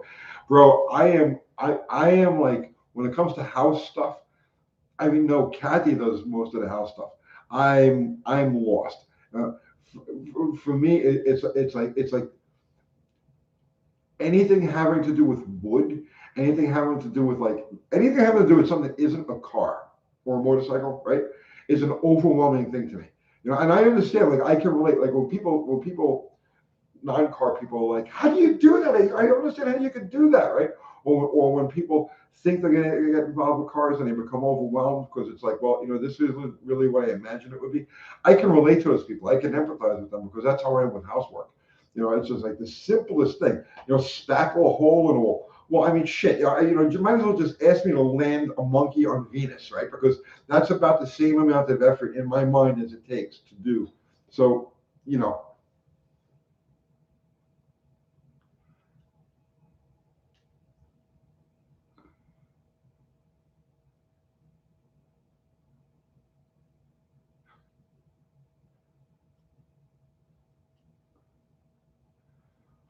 the laundry room explosion. We did a whole. There's a video about that, man.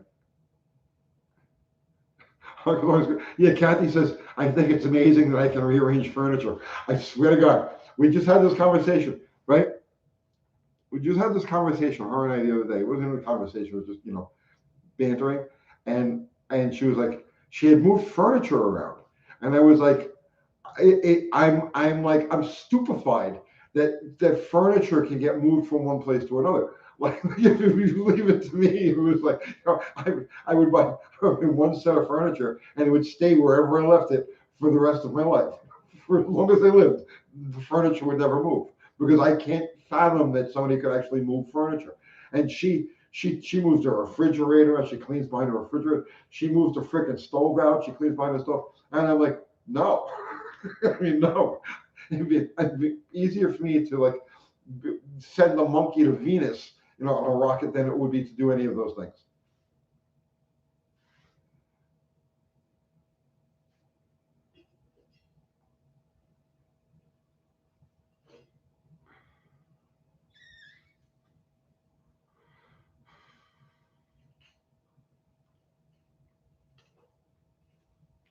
What's going on, Tim V? Danny Boyd, you never realize how much you want to live until you fear for your life. I have never feared for my life. Um, it's there, right? Fear isn't the right word. Um, I okay. Maybe everybody's a little bit different. When I've had those situations, those like, okay, this is it, right? The thought that I always have the thought, how am I going to handle this? You know what I'm saying? It's like, how am I going to handle this? Am I going to fight or let it go, right? So like that's the instant thought that happens. Am I going to fight or am I going to just let it go? There's never fear. I've never had fear of that. I've never had fear of death.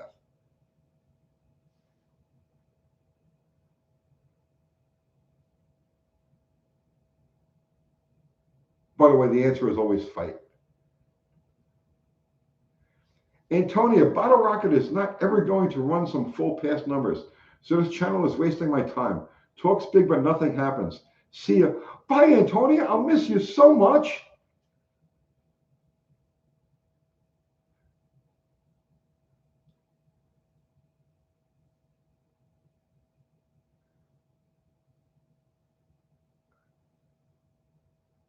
Kevin, I had one of those life-changing crashes 1 year ago this Wednesday. Still hurts like hell to walk. Almost became another peg. Mint. Mint. Bro, I'm glad you made it. I'm glad you're here. You're a survivor. You're part of the survivor club, man.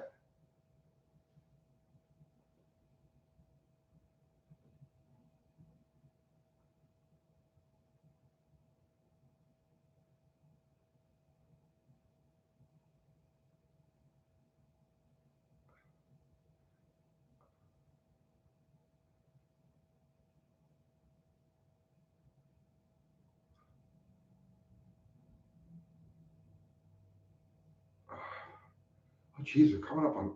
Ooh, we've been at this for a long time.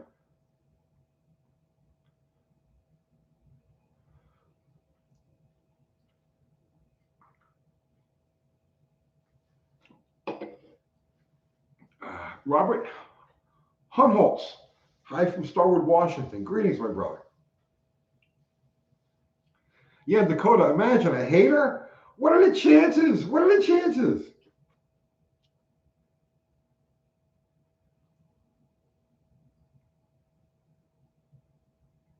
D. Scott Glenn, UT, what kind of record tow truck do I have? It's a 1980 Dodge Retriever.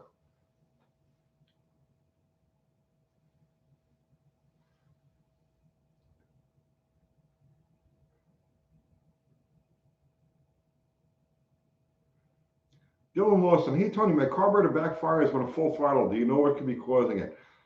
Bad accelerator pump or retarded timing are usually the things that will do that. Eugene Bryant, you survived your old lady for 30 years. Go you, Eugene.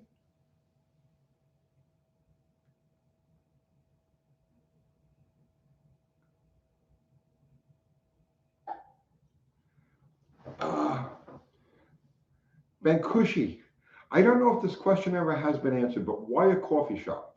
That seems so out of character to me. It wasn't a coffee shop, it was a coffee house, which is coffee shop is a place you go in the morning for breakfast. A coffee house is a place that you go to socialize. And basically, a coffee house is a bar for people who don't want to drink. You know, they either want to just hang out, talk, whatever it is, argue, debate, play chess, music, whatever it happened to be, right? So a coffee house and a coffee shop are two completely different things. And basically, what I do is I made a living room, okay, and I had a party in my living room 7 nights a week. That was my coffee house. It's exactly what it was.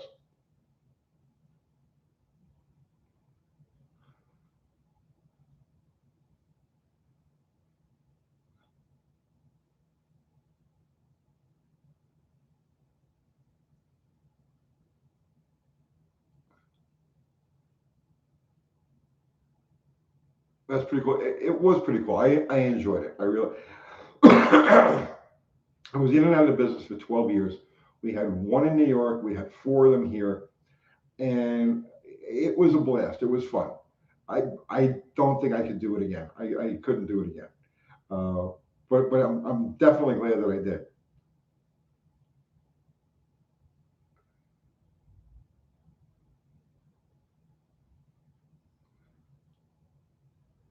Danny Boyd, was there any booze at this coffee house? No, no, coffee, coffee.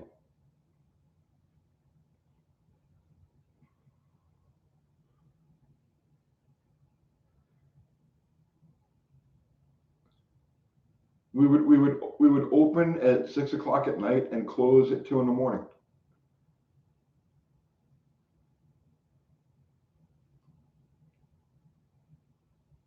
J. Russell Fitch, and here is me thinking you were a coffee bean roaster. That's incredibly. I did. I roasted coffee beans.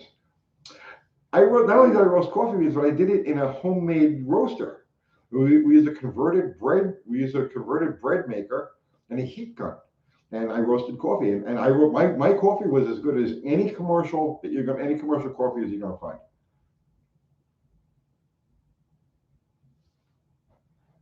Mr. Will, did you talk politics at the coffee house?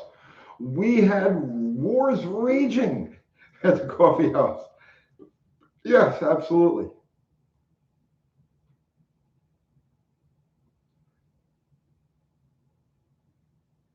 UT, I know it's not your forte, but what about the slant for you using Volvos from the 80s to the early 90s? Kathy had one. Kathy had a 240 for a little while, like a year or so. She loved it. It ran great. The thing never had a problem with it. It was a good little car. Dylan Wilson, thank you. Thanks for answering my question. I appreciate it. And bro, I appreciate you.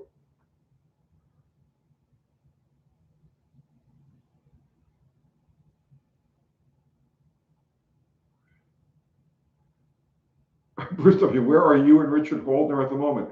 I'm in Murfreesboro, Tennessee. He, I think, is in he's someplace in Northern California.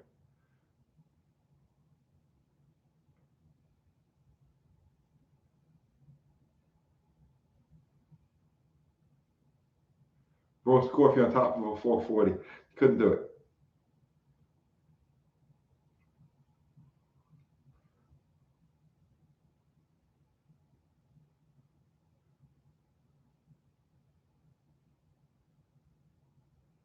Good night, Mexican Spec. Pete Diamond, don't you think filtered water also makes the coffee? Not really. If it's roasted right and it's brewed right, not really. Not really.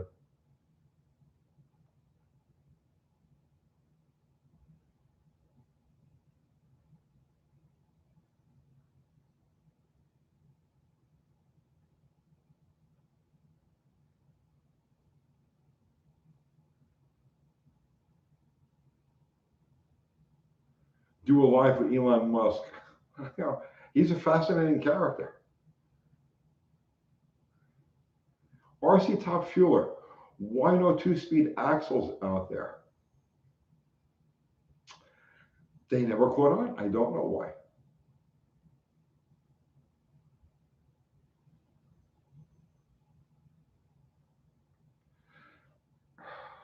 Oh.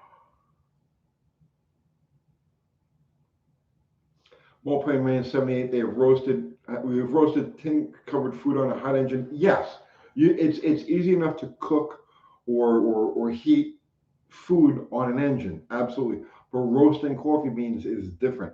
Um, they have to be in constant motion. The heat has to be consistent on them, and you have to listen carefully because there's we're not getting too crazy into the specifics of roasting coffee. Uh, when a coffee bean is roasted, right, when it's fully roasted, it'll go through two cracking stages. So you'll have the first crack, and you're literally the bean's cracking. The moisture inside the bean boils and it cracks the bean open. That's how you know it's roasted. So they have the first crack where it goes right, and then it stops. And then you have the second crack, and the second crack is the one where you, depending on the type of roast that you're looking for, the second crack is where you stop the roast, and it has to be cooled instantly because it'll keep even though you remove the heat, they'll keep cooking. So it has to be removed instantly. It has to be cooled instantly. Like there's a real science to roasting coffee.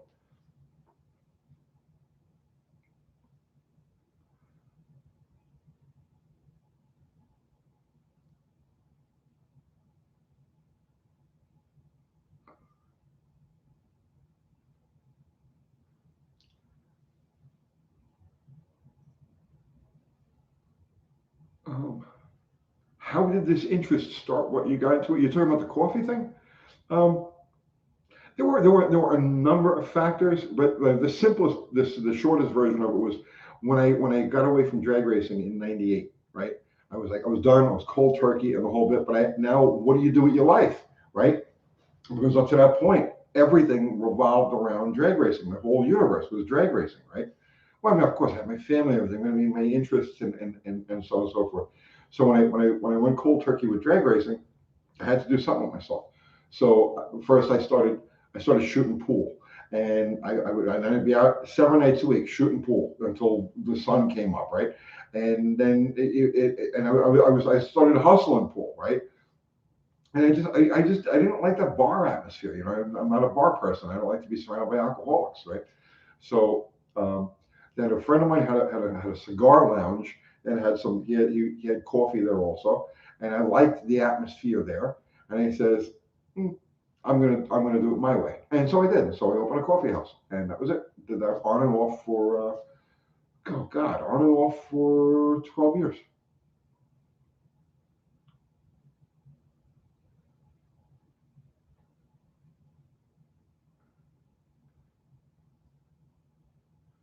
Pete Diamond, any money to be made with coffee shops? It's about the bucks. The rest is conversation. Yeah, it's hard to make money with it. It's hard to make money with it.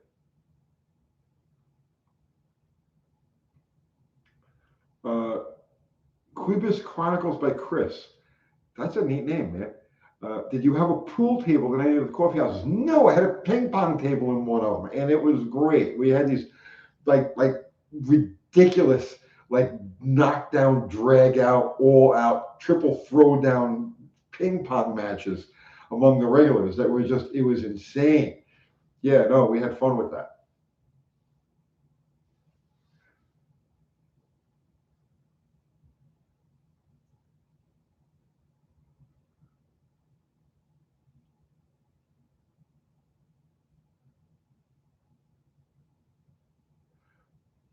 Well, I made my money, Bankushi. I made my money with cars.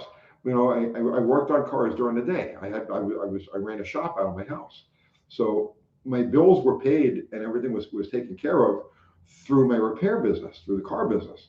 So the coffee house was a night thing, and if it brought any extra money, it was a bonus.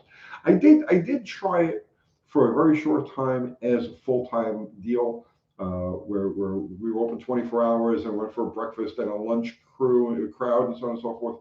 But it really didn't fit. It wasn't a fit for me. It wasn't a fit for my ideas and stuff. So that didn't last very long. So for the most part, I would work all day, doing cars, and then at night I go to the coffee house and do that.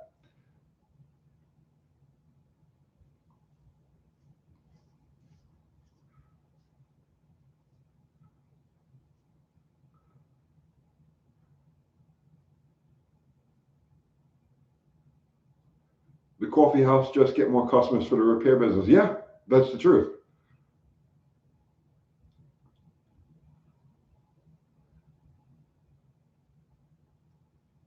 Fast 85. What was the worst job you ever had?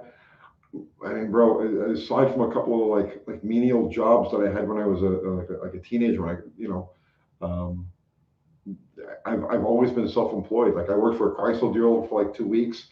I said, no, this isn't going to work. I did the magazines. I was on payroll at the magazines for a couple of few months, but that didn't work. So I quit that and I just freelanced to the same magazines and like double, tripled my income. Um, I've never really had a job. I'm hardcore unemployable.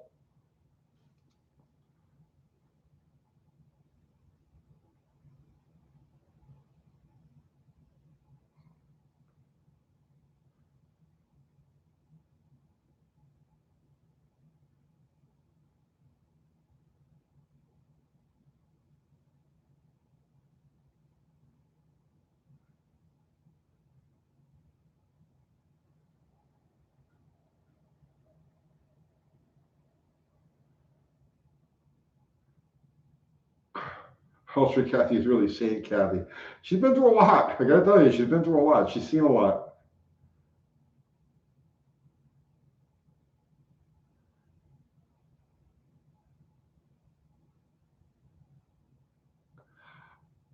All right, we're coming up on 2 hours. I broke, guys. I've been moving nonstop since like early this morning. I am gonna have to. We're coming up. We're gonna have to wrap it up real soon. Dakota's time. Tony, did you watch Planet of the Humans? Yes, I did. It was pretty neat, wasn't it? That was pretty neat. Fast thing. That must be nice to have been in control of yourself the whole time. It really makes you push harder to be innovative. Well, I mean, fast thing. It's not for everybody. Honestly, it's not for everybody. Your life is never stable. You never know. But then again, you start to live like that, and it's like that's your thing. There's feast and there's famine. It's like there are times okay, where is food money coming from? You know what I'm saying? Like it happens like that, and then it happens where it's like, oh shit, I got more money to know what to do with. What do I do with all this money? It goes both ways, and you never know how it's going to turn next. So it's not for everybody. It's not for everybody. Mike Smith, Tony, thanks for making my son's day. It's so cool to meet you. It was very cool meeting you. It was awesome meeting your son. Yeah, it was my pleasure, man. It was great. Uh, I hope our paths cross again sometime down the road.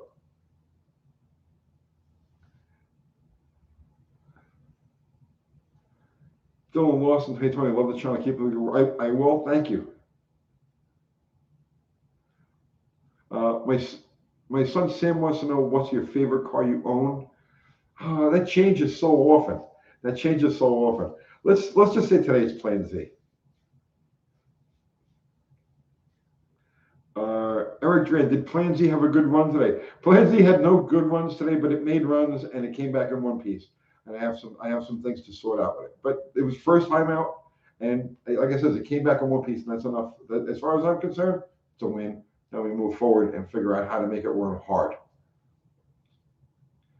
Die piece, thank you. Just wanted to hit the plate and say thanks as always. Really enjoy these, brother. Thank you, man. I appreciate that.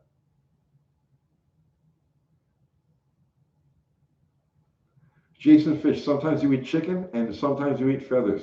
That's the truth.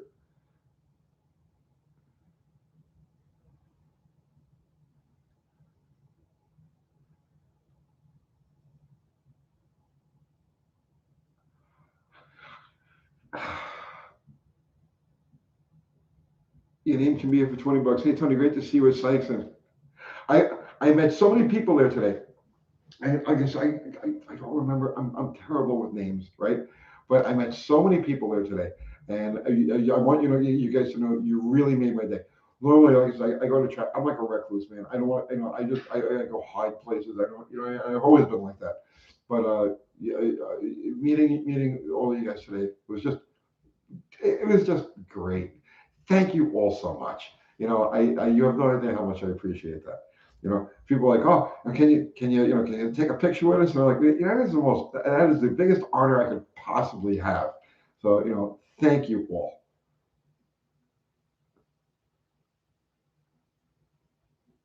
All right, guys, I'm wrapping it up.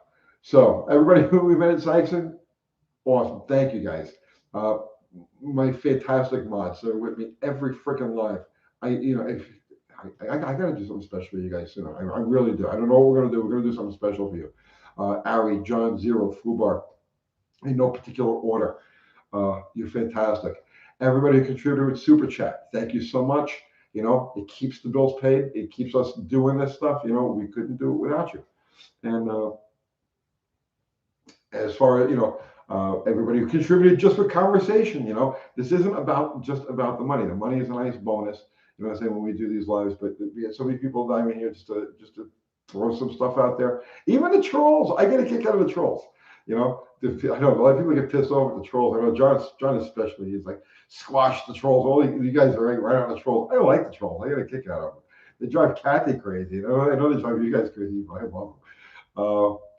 But anyway, thank you all again. And Wednesday night, 7 o'clock, live with Dallas. Um, Somebody's 80. Who's having a birthday?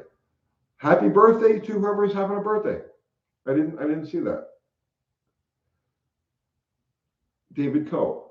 Thanks. Okay, I imagine you. Happy birthday, David. Um, so Wednesday night, 7 o'clock, Tech Talk with Dallas, and I gotta get some sleep, man. I gotta get some sleep. Good night, everybody, and thank you.